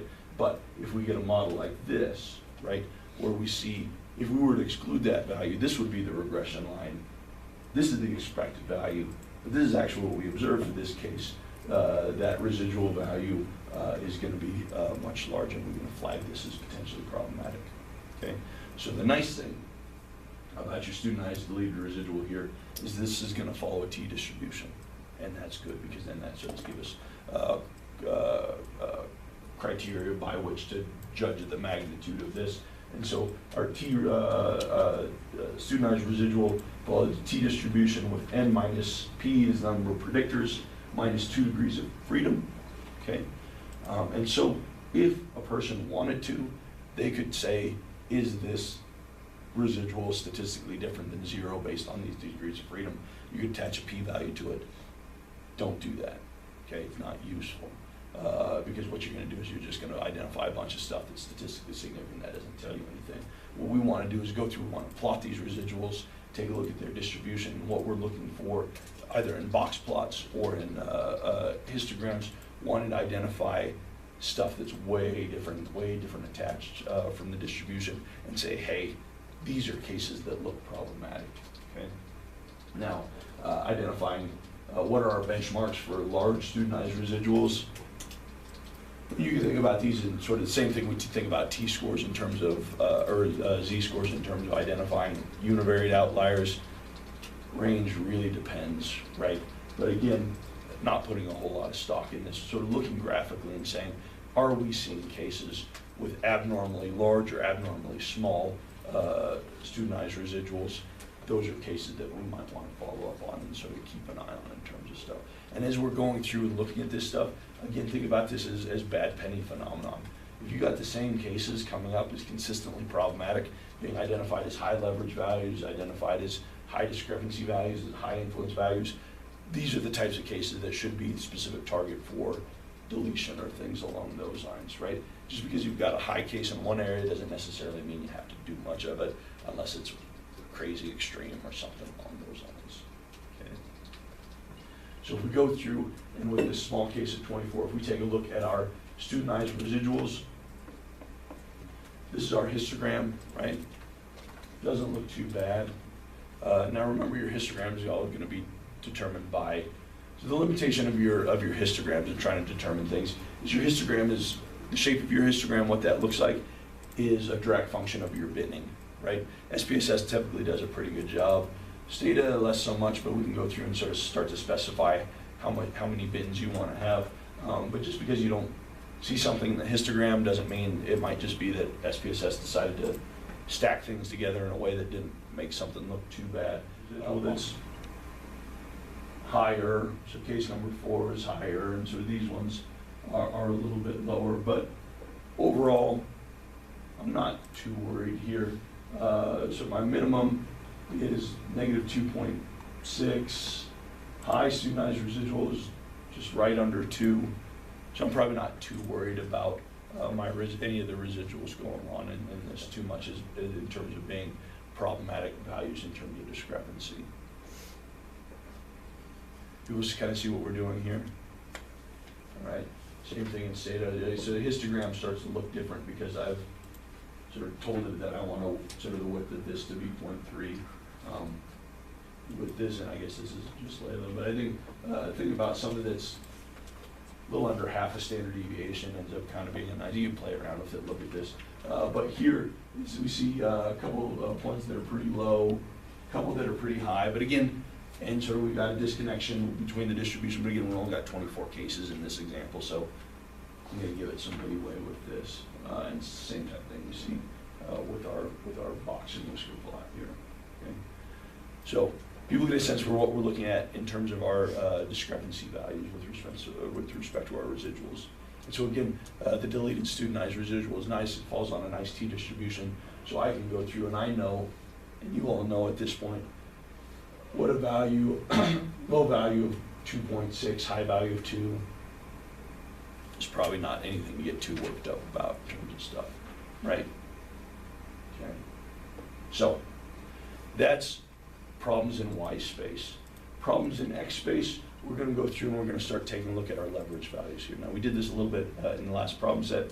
I'm going to continue to look at that, at leverages within the context of our regression models. And so what we're looking in terms of our leverage values is looking at our hat values. And leverage values is going to help us identify cases within our predictors, within X space, that are weird. It's basically it's constituting an odd combination of variables that's creating problems in X space. Okay. Again, as we talked about before, leverage being an index of the distance between sort of the values of a case from the centroid of predictors after we account for the correlational structure of stuff. So in two-dimensional space, if we're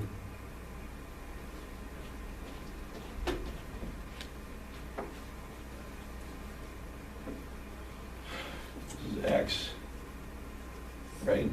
And we're saying this is sort of where sort of the mean of all the means of all the predictors is existing here, and we've got someone out here. That's a high leverage value, right?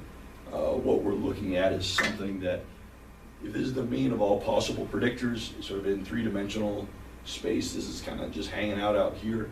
We've got a case that the individual values of that X don't make sense, and so leverage is a measure of the distance of that individual case from the centroid, or the mean of the combination, the multivariate mean of all the sort of the set in general, suggesting that we're seeing some combination of predictors that are strange or atypical for whatever reason.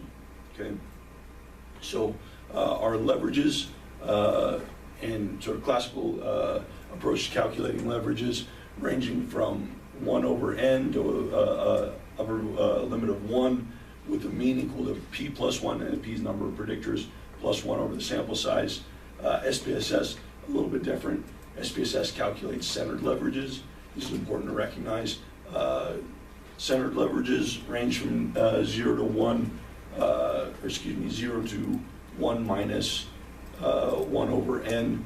So just wanted to make sure that if you're working in SPSS, that you're recognizing that you're running centered leverages as opposed to regular leverages here. Leverage values greater than 2 times the number of predictor plus 1 over n typically suggested as a minimum threshold for exploration. Oh, damn it. I need to check on something. Hold tight on this. I need to go through and check on my orders of operations. Circle that. I need to check on that. I've been calculating this as 2 times p plus 1 over n.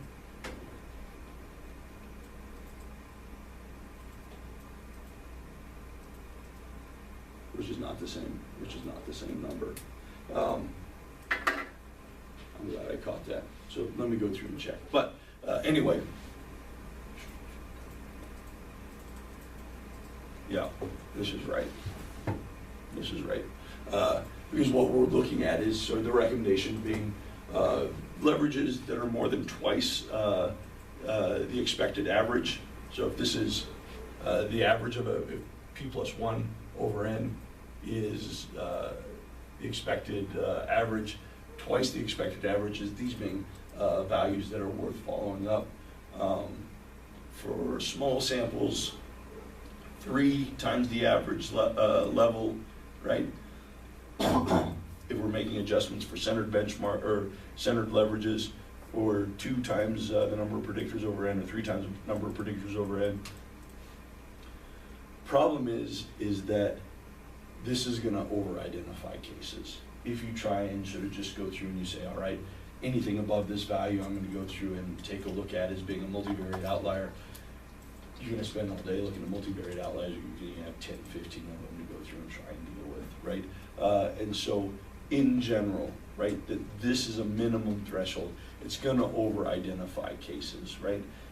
If you go through and you find that within your set that you have no cases that exceed 2 times your or 2 times the average value, then you're done. You don't have to worry about that anymore. But which is more likely the case, you'll go through and find values that do exceed these benchmarks. And so what you want to do is rely more heavily on graphical representation of stuff, saying, okay, well, these are high leverage values based on my histograms, my box plots. Should I be looking at these and sort of flagging these as something for continued follow-up?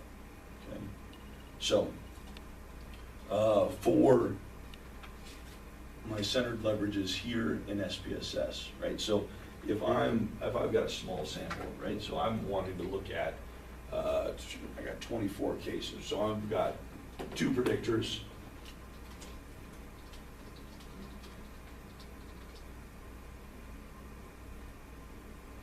So I got 2 predictors divided by 24, multiply that by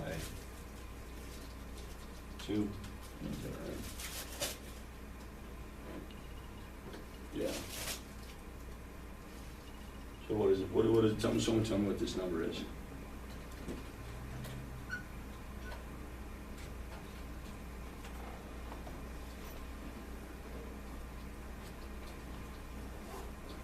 What do we got, Layla? 160? 167. 167, right? So if I go through and I take a look at my leverage values, yep, I do have things that are above 2 times the expected value. What's 3 times the average value? 3 times 2 over 24. What's that? 0.25. 0.25. So again, okay, so we don't have anything above 3 times the average value of my leverage here. So that's good. So I've got things exceeding 2, but again, if I look at my box and whisker plot, my leverage or my histogram here, things are looking pretty much okay, right? So for this case, for this set, I probably wouldn't be too worked up about sort of my leverage values here. So again, with these, know that if you go through and just use these hardcore draw a line in the sand, like this is sort of my benchmarks, you're gonna find way too many cases, right? So what you wanna do is sort of be, this is the art of statistical analysis, is starting to go through, and this is another reason that I have you guys, not because I like to torture you all and have you spend hours and hours on screenings, but it's just hard, like, it's hard to tell you so what's a weird case and what's not, unless you've just gone through and you've seen a lot of them. The more sets you get, the more of these you do, you start to recognize whether or not things are weird or not weird, or if they look weird, why they are weird. And so sort of wanting to go through and think critically about what these graphical distributions look like and saying, hey, these look like something for follow-up. Here, we're looking pretty good with stuff, right? So here, in Stata, these leverages are going to be different. These are, SPSS is giving you centered leverages, Stata is giving you regular leverages, and again, it looks like we've got a case kind of falling out here in terms of my leverage with the way I've set up this histogram, but again, things not looking too bad for stuff. Okay, last thing we're going to talk about are measures of influence. A couple different things we can go through and take a look in terms of this. Remember that cases that have high leverages or that have high discrepancies have the potential to exert influence on the model, but they won't necessarily, right? Influence is a combination of discrepancy and leverage. And so if I find a case and start to flag cases that have high studentized residuals, or if I find cases that have high leverage values, these are potential candidates for starting to screw with my model, but it doesn't necessarily mean they're going to do. What would be nice if we had some index of an assessment of how much this case, whether we include it or exclude it, starts to impact the model. And this is where our influence diagnostics start to come in. Influence measures account for both our leverage and discrepancy, and what these are doing is it's telling us how much would inclusion or exclusion of this start to impact the model. Common measure that we see of influence, something called Cook's distance, cont'd.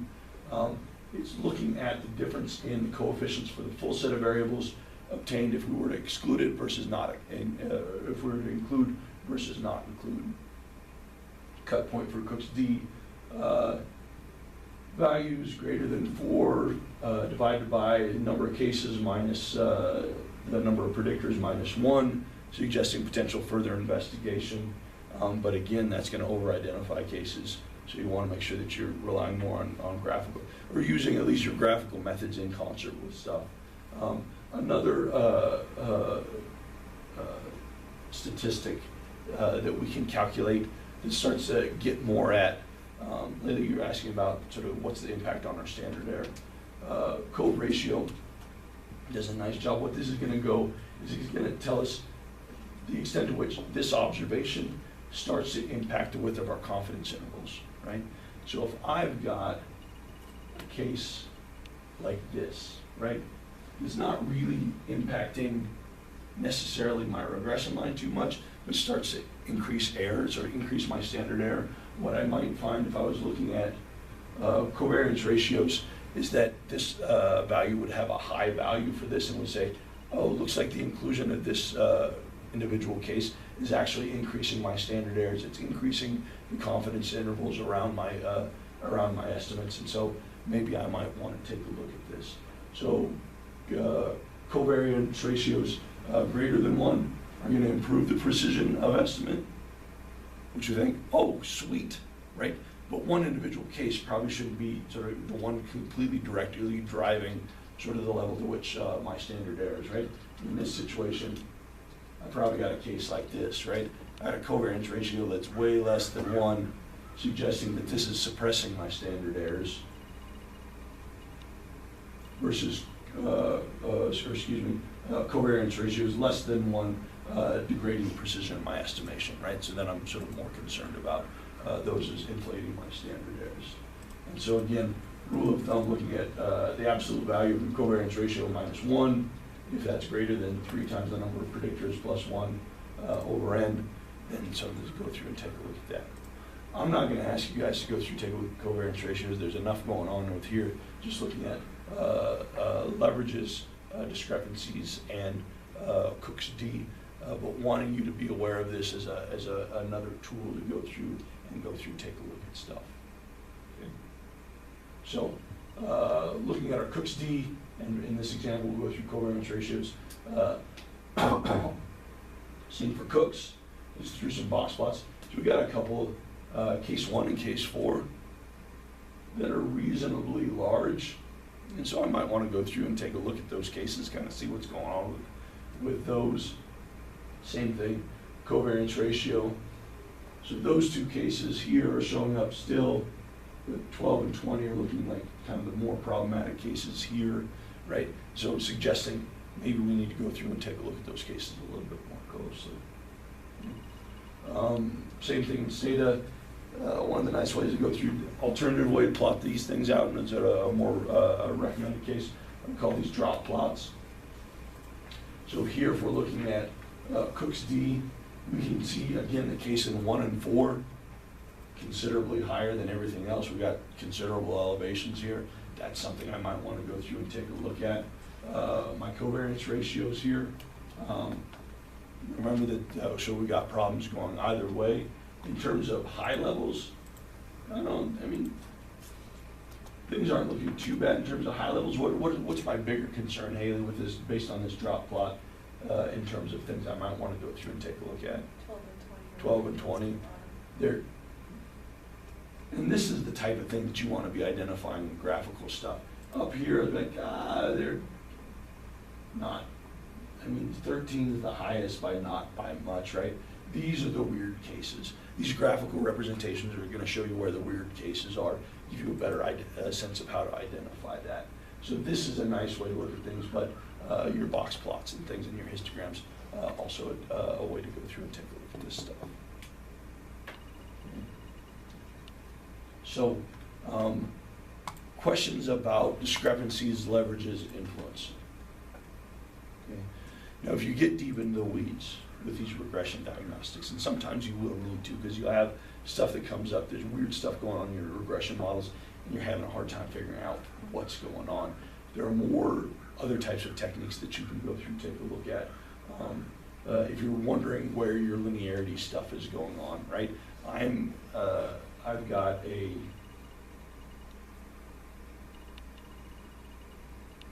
residual plot that's looking like this, and I'm having a hard time figuring out what's going on because nothing's looked, I didn't find non-linearities in any of my bivariate cases or anything like that, but I've clearly got something going on in that residual plot.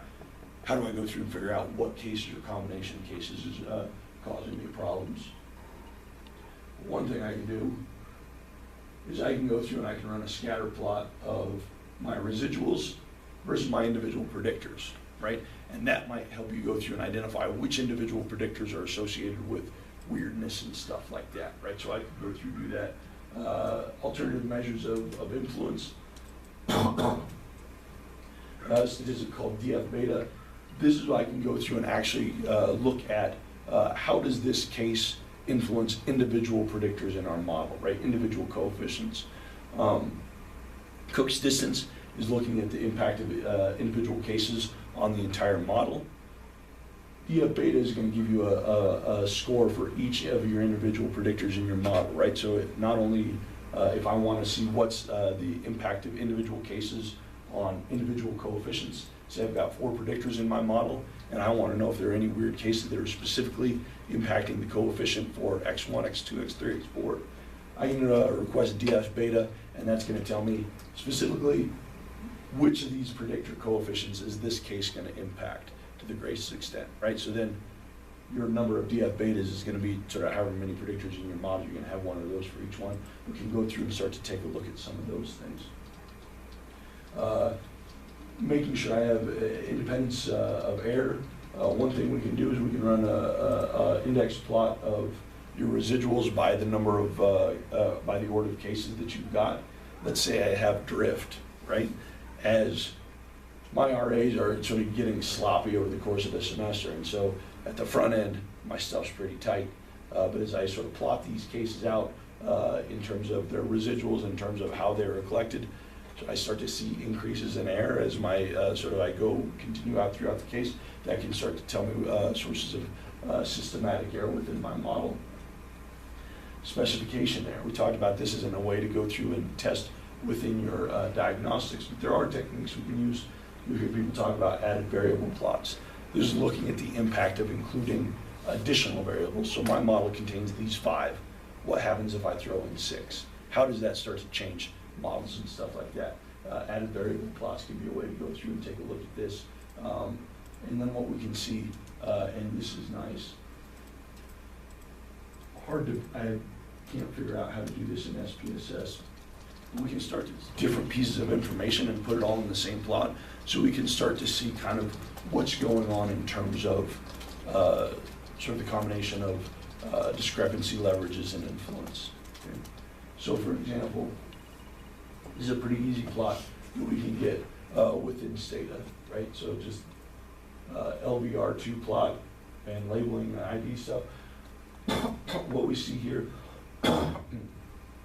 you all can request this in SPSS too. This is just a scatter plot of your squared residuals by your leverages if you wanted to pull this together. And what we're looking for here are values that are falling up in this upper right quadrant. That's going to be cases where a high squared residual, which means that my discrepancy is really high, and here's my leverages, that's really high. If I find cases up here, right, those are going to be cases that are weird in X space, that are weird in Y space. If I go through and identify what those cases are, they're probably going to be associated with high influence values. And so graphically, I can go through and start to say, well, I got these cases at leverages, these cases at discrepancies. How do I make sense of all this? putting it all together in a common plot is a nice way to go through and assess this, right? So in this case, we'd be looking at stuff that's hanging out up there, and those are going to be maybe cases that I want to consider for potential deletion because so they're sort of weird in a couple different areas. And again, this is a plot that you could sort of put together a version of this plot in SPSS if you sort of wanted to go through and take a look. This one is really cool, and again, sort of flexibility in graphic things is nice. What we see here is that we're plotting leverages against your squared residuals, and again, this is a plot that you can do, but what we've got here is we're also weighting these plots by our Cook's distance, right? So the size of the circle is a measure of how big that Cook's distance are, right? So here we're combining leverage, influence, and discrepancy all within a common plot. A lot of information going on here. What we're looking at is we're wanting to identify cases that are in the upper right and the bottom right corner. So up here we've got cases that have high studentized residuals and high leverages, or excuse me, very, very positive studentized residuals and high leverages. Here we've got very, very negative residuals, studentized and leverages. And then if these cases start to have really big spots on them, also suggesting big Cook's values here. So here, I might say probably my most problematic case potentially is maybe case number 24, right? This is a case, I mean, the studentized residual is not bad. It's just above 1, so I'm not too worried about that. But it's got a really high leverage value. Cook's distance is pretty big, right? So I might identify that. Here, case number 1, it's got a big, Cook's D is big, but we've got a low and sort of studentized residual. It's kind of largely negative. Leverage isn't too bad, right? But we can start to use this as a way to sort of flexibly go through and go through and do this. Now I haven't been able to figure out how to make SPSS sort of weight those values in terms of Cook's distance, but this is another situation where you could go through in SPSS and plot the leverages versus your studentized residuals because you're going to request those anyway. And then if you see cases that are way down here or way up there, then just go sort of cross-reference the Cook's distance for those and start to say, are these things going to be problematic? Questions with what we're seeing in this? All right. Okay. How are we doing this stuff? Okay. So,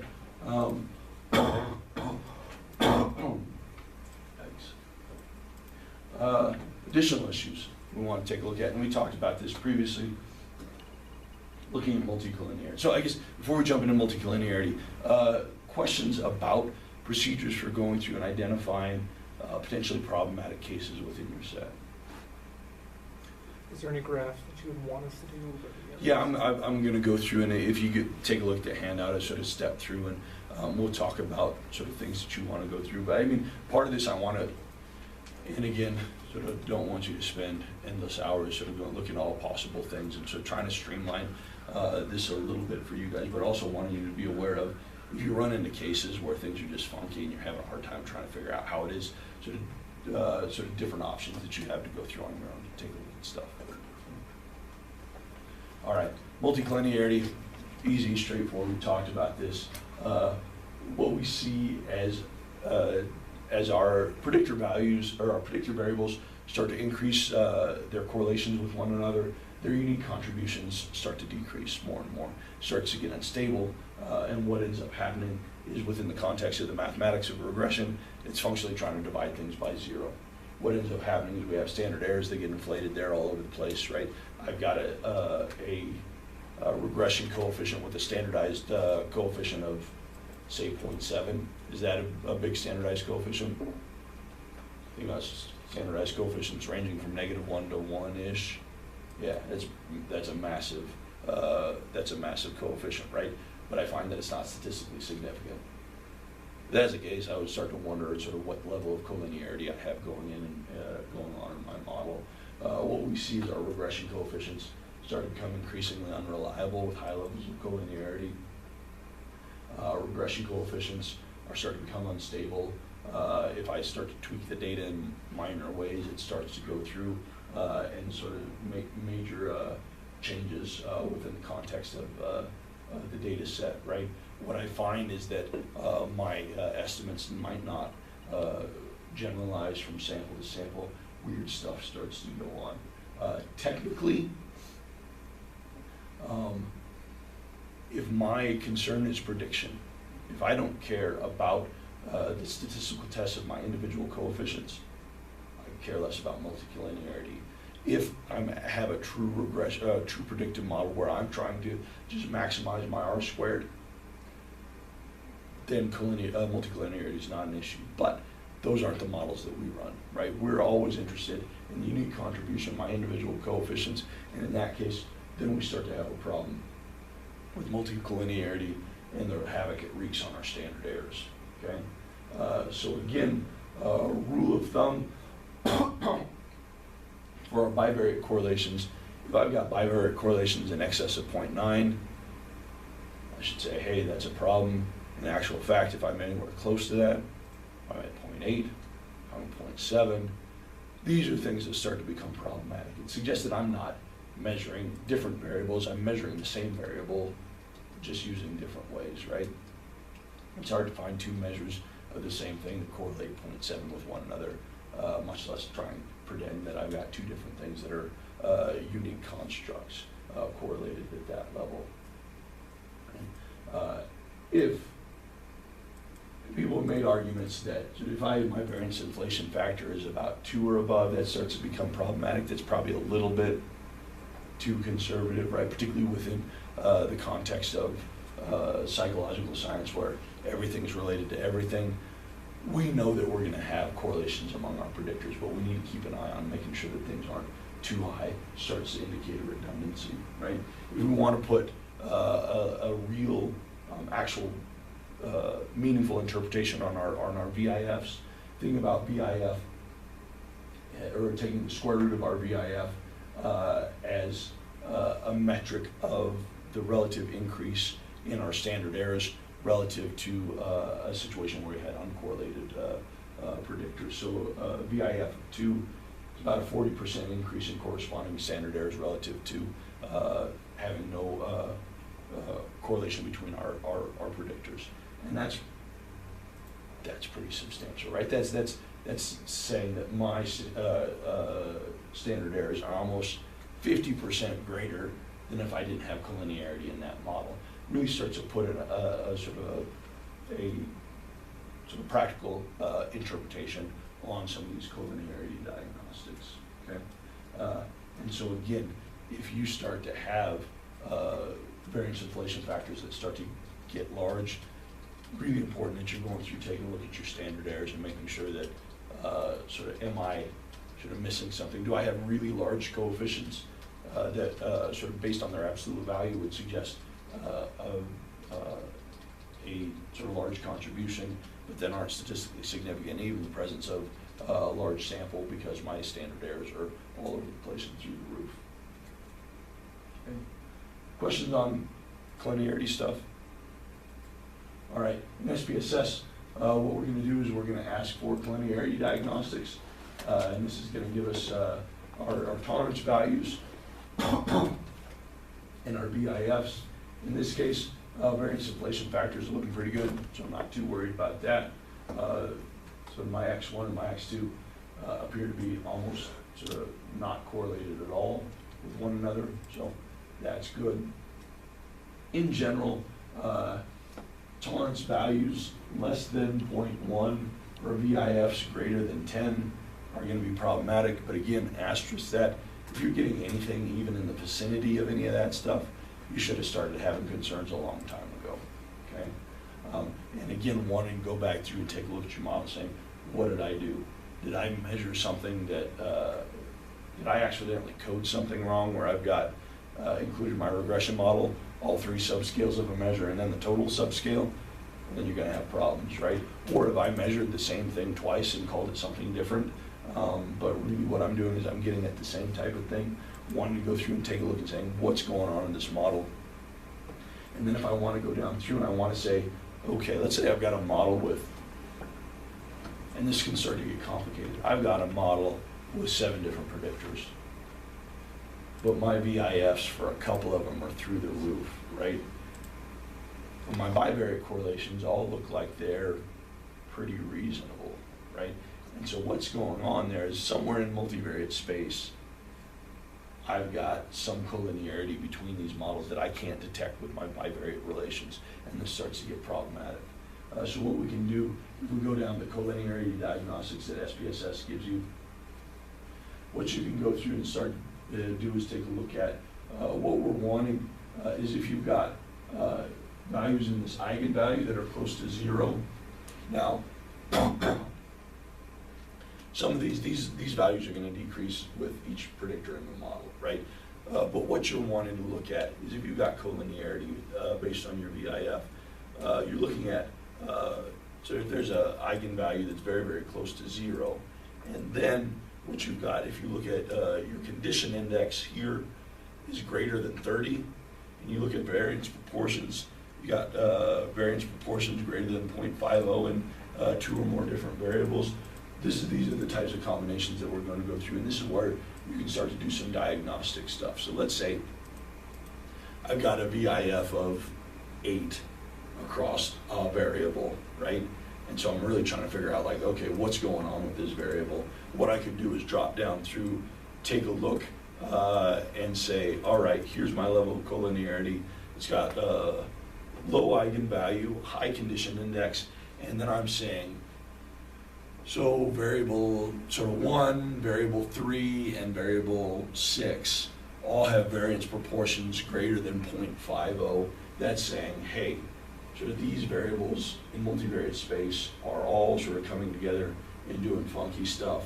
And so I need to start looking at those specifically and ask myself, what's going on in the measurement of these variables that's causing them to individually, maybe modestly correlated, but within the context of multivariate space, things kind of spun out of control.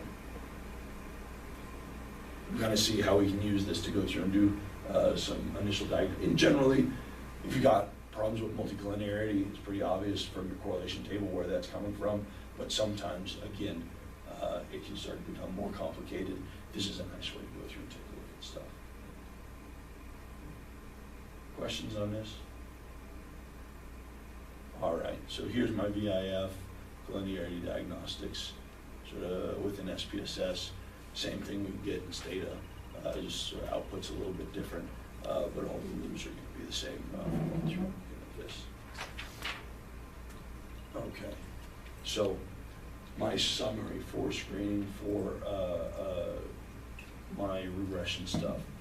We'll be looking at accuracy, plausibility, right? Just as we've done before. We'll look for missing values. One, look at my univariate distributions because we violated almost always our fixed effects assumption. Based on our fixed effects, if we have a fixed effects model, we have no assumptions about the distribution of our predictors because that's never how we actually run these. Now all of a sudden we have to be concerned about the distribution of our predictors. We want to make sure our variables are multivariate normal, given that we violated that, which means that all of our variables are normally distributed. All combinations, pairwise combinations of our variables are linear and heteroscedastic.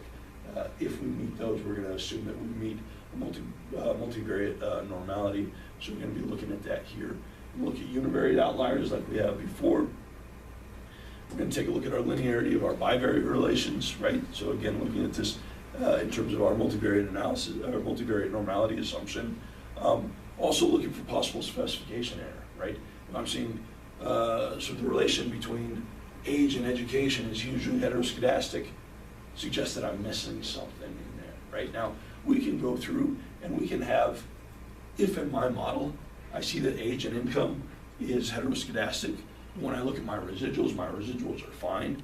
I'm not as concerned about this, right? Because in my regression model, I've got education in there. And so even though I'd probably note it in the screening that sort of the bivariate relation between age and age and income is heteroscedastic, but as I go through and look at my residuals, if my residuals are fine, I'm less concerned about that because I've got the right variables in the model to address this.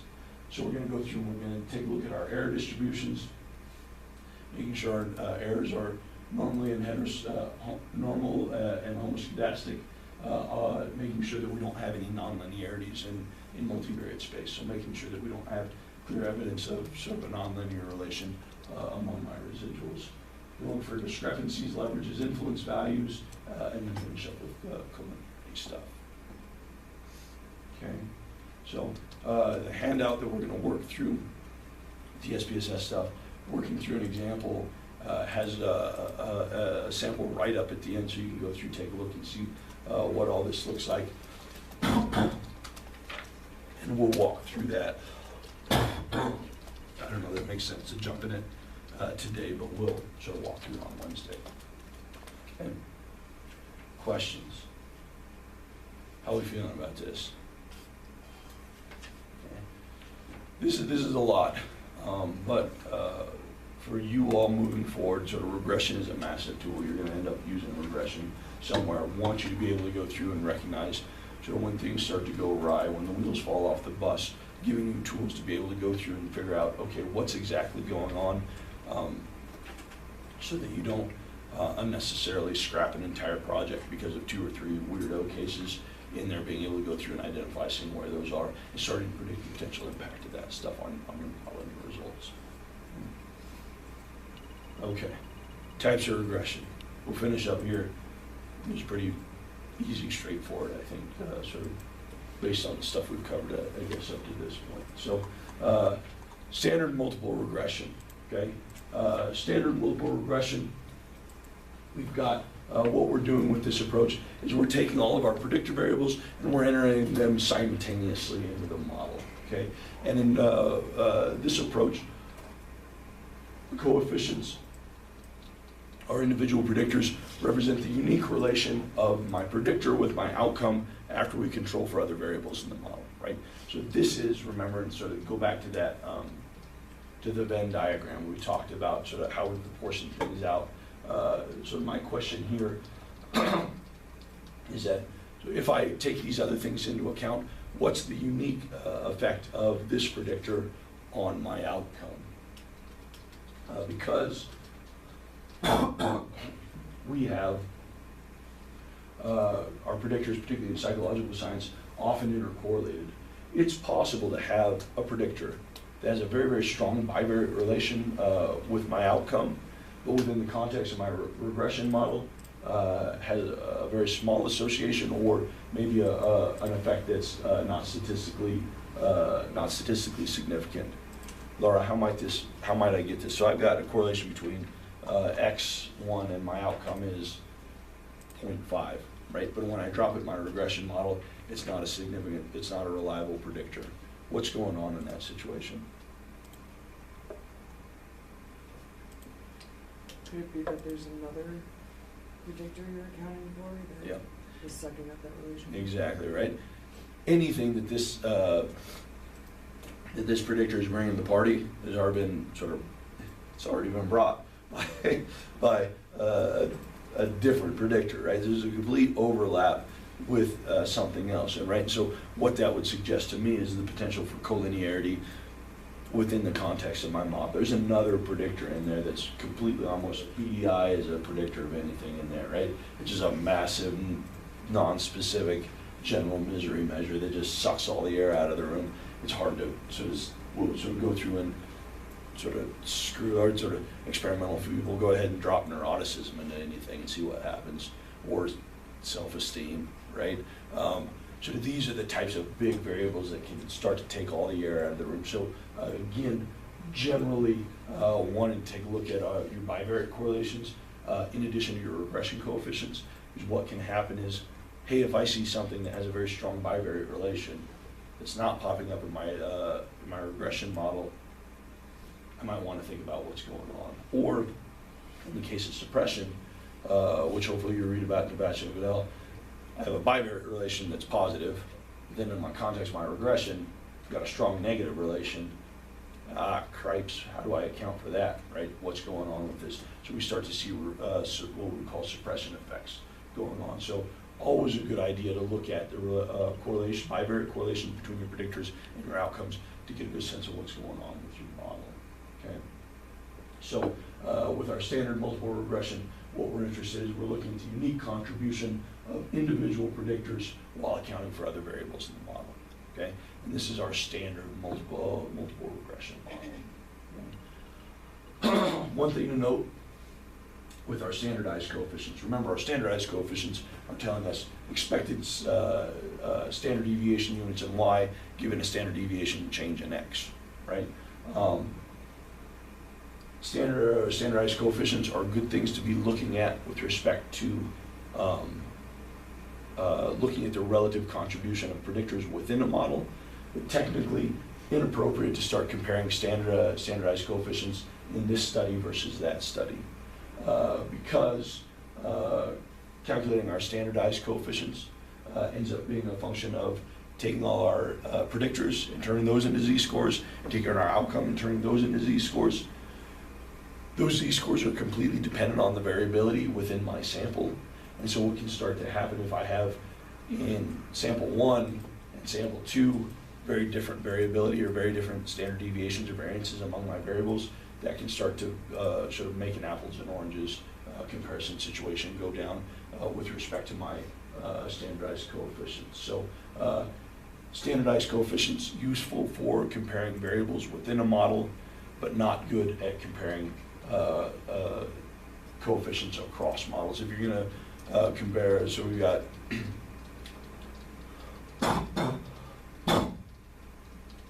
Rivera et al. 2019 and Elmi et al. 2020, and they've used the same variables in the model and the same regression model but separate samples. What we should be looking at is your unstandardized coefficients to look at comparisons of that as opposed to your standardized coefficients. Okay. So let's say, for example, so this is the sample we'll go through and screen, and we'll go through and take a look at that on Wednesday. But let's say we have a regression model where we're interested in whether PTSD symptoms, pain severity, and opiate use together account for a significant proportion of variance in role functioning in survivors of motor vehicle accidents. So our outcome here is some measure of role functioning, and so our predictors are PTSD symptom severity, pain severity, and whether or not people are taking opiate medications. Okay, so we can ask the unique contribution of those individual predictors, or excuse me, we can ask together what's the sort of does the best linear combination of these predictors hold some relation with my outcome, right? And if this is my question, what is the test of that question? That was a lot of questions, but that was not a well-phrased question. If my question is, to what extent does this group of predictors predict my outcome? What's my test? What am I testing there? What am I most interested in? What statistic?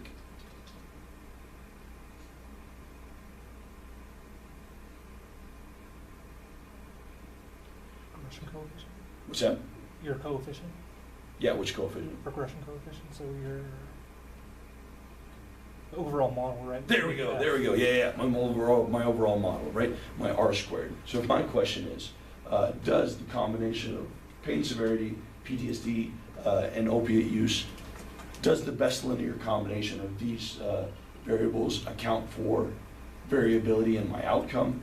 That's a test of my overall model, right? That's my R squared. I don't care what they're doing, but if these together predict some proportion of variability in my outcome, that's what I'm interested in, my R squared. I'm interested in that F test and the overall ANOVA. But I can also, within this model, ask what's the unique relation of PTSD, pain, and opiate use with functioning following motor vehicle accidents, right? This is where I'm looking at my individual coefficients. What's the unique contribution of these individual coefficients within the context of this model? Okay. So for these data, I'm measuring PTSD as a continuous variable, pain as a continuous variable ranging 0 to 6, opiate use is dichotomous, 0, 1. And my role functioning variable is hugely problematic, as we'll see when we go through and screen this, but it looks like it's continuous, ranging 0 to 100. It's not, it's ordinal, but we'll sort of get in that sort of down the road, okay? So what I'm going to do is I'm going to go to analyze regression linear, I'm going to go to statistics in that, sort of put together my model, ask for confidence intervals, partial correlations, and sort of this is sort of how I'm going to get my model here.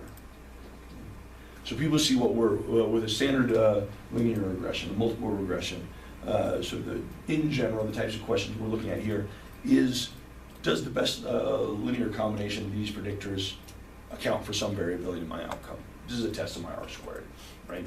This is just my straight up predictive model. But then, what's often most important to us is going down through and taking a look at the contribution of individual predictors, right? Do these individual predictors hold a unique relation with my outcome above and after I control for everything else going on in the model? And this is where we're usually focused on within the context of our studies. So, want to take a quick foray into a natural log transform, which we'll be working on sort of in the screening. We'll go through and our outcome has sort of problems and we need to go through and try and do something with it. But as I talked about before, natural log transform, this is a nice transform because it retains interpretive properties. Now, you should use the transform that best accounts for the stuff that goes on in your data, right? If you use a natural log transform and the natural log transform doesn't address the issue that you've got, then don't use the natural log transform. But the natural log transform gets things within sort of a range of something that's reasonable. This is a nice transform to use because what happens is I can still, the values still have intrinsic meaning to them, whereas they may not for other types of transformations, okay? So, for example, if I transform my y, and this is the situation that we'll have within our screening that we're gonna go through and run through, what I can do is start to interpret my individual regression coefficients in terms of the extent to which a unit change in x is associated with a percentage change in y. So in this case, if I've taken a natural log transform of my outcome variable, right? So Kate, if I've got like audit scores, right, and I need to log transform those because they're horribly skewed, what all of a sudden happens is my individual coefficients retain interpretive quality. So in for our example that we're talking about before, let's say I have a coefficient, and this is your unstandardized coefficient. Unstandardized coefficient for pain is negative 0.69. Now, if we were just running straight variables, I would say that that coefficient of negative 0.69 suggests that given a unit increase in pain is associated with a 0.69 unit decrease in my outcome. Okay? But if I log transform, log transform my outcome variable, now all of a sudden this coefficient 0.69 represents, I would say, I'm expecting a 69% decrease in role functioning given a unit increase in pain severity score. So I'm not talking about pain in units of role functioning in terms of sort of the actual scale that I got. What I'm talking about is interpreting that in terms of a percentage increase, percentage decrease. And this is nice because this makes some intuitive sense. For every unit increase in pain severity, I'm expecting a 69% decrease in overall role functioning, right? And that's kind of nice. If I transform my independent variable, if I've got an if I'm using audit to predict something, so audit's a predictive score, and I have to go through and transform that. What I can do now is talk about a 1% change in x associated with sort of whatever my coefficient is divided by 100 change in y, okay? So if I log transform pain, and I get an unstandardized coefficient of negative 45.44, okay? How I would interpret that is I would now say a 1% increase in pain severity associated with a 0.54 unit decrease in role functioning score. So now instead of talking about percentages in terms of my outcome, now I'm talking about instead of a 1 unit change in pain, I'm talking about a 1% change in pain associated with a unit decrease in my outcome. So we're still So 1 unit, 1% change in pain, okay, I got 1%, it's small, right? I can sort of understand what's going on. But still being able to retain some interpretive value here. And last, if I have to log transform my IV and my DV, right? So I've got problems with my distribution of my scores on both sides of the equation. What I can do now is start talking about this as a percent change in X associated with a percent change in Y. So here, I've got a natural log transform of pain and a natural log transform of role functioning. What I would say if my coefficient is negative 0.277, I'm saying 2.77% decrease in role functioning. I'm expecting a 2.77% decrease in role functioning given a 1% increase in pain severity. So what's nice about this is that sometimes, and I'm becoming more and more open to sort of the benefits of transforming data, particularly given that when we don't transform our data, it often ends up with screwball values in terms of my residuals, my leverages, sort of things keep popping up. My residuals look weird and things along those lines. And again, given that we violate that fixed effects assumption of our regression models, we need our predictors and our variables to be cooperating together in multivariate space in order for things to work the way they need to be working, right?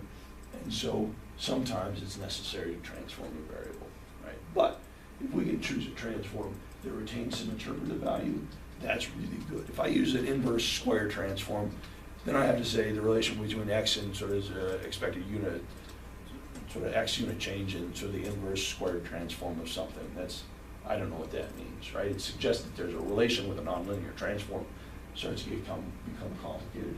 With a natural log, it's nice because I can say a 1 unit increase in this is associated with a percentage decrease in this, or a percentage increase in this is associated with an X unit decrease in this, or a percentage change in 1% change in this is associated with an X% change in that.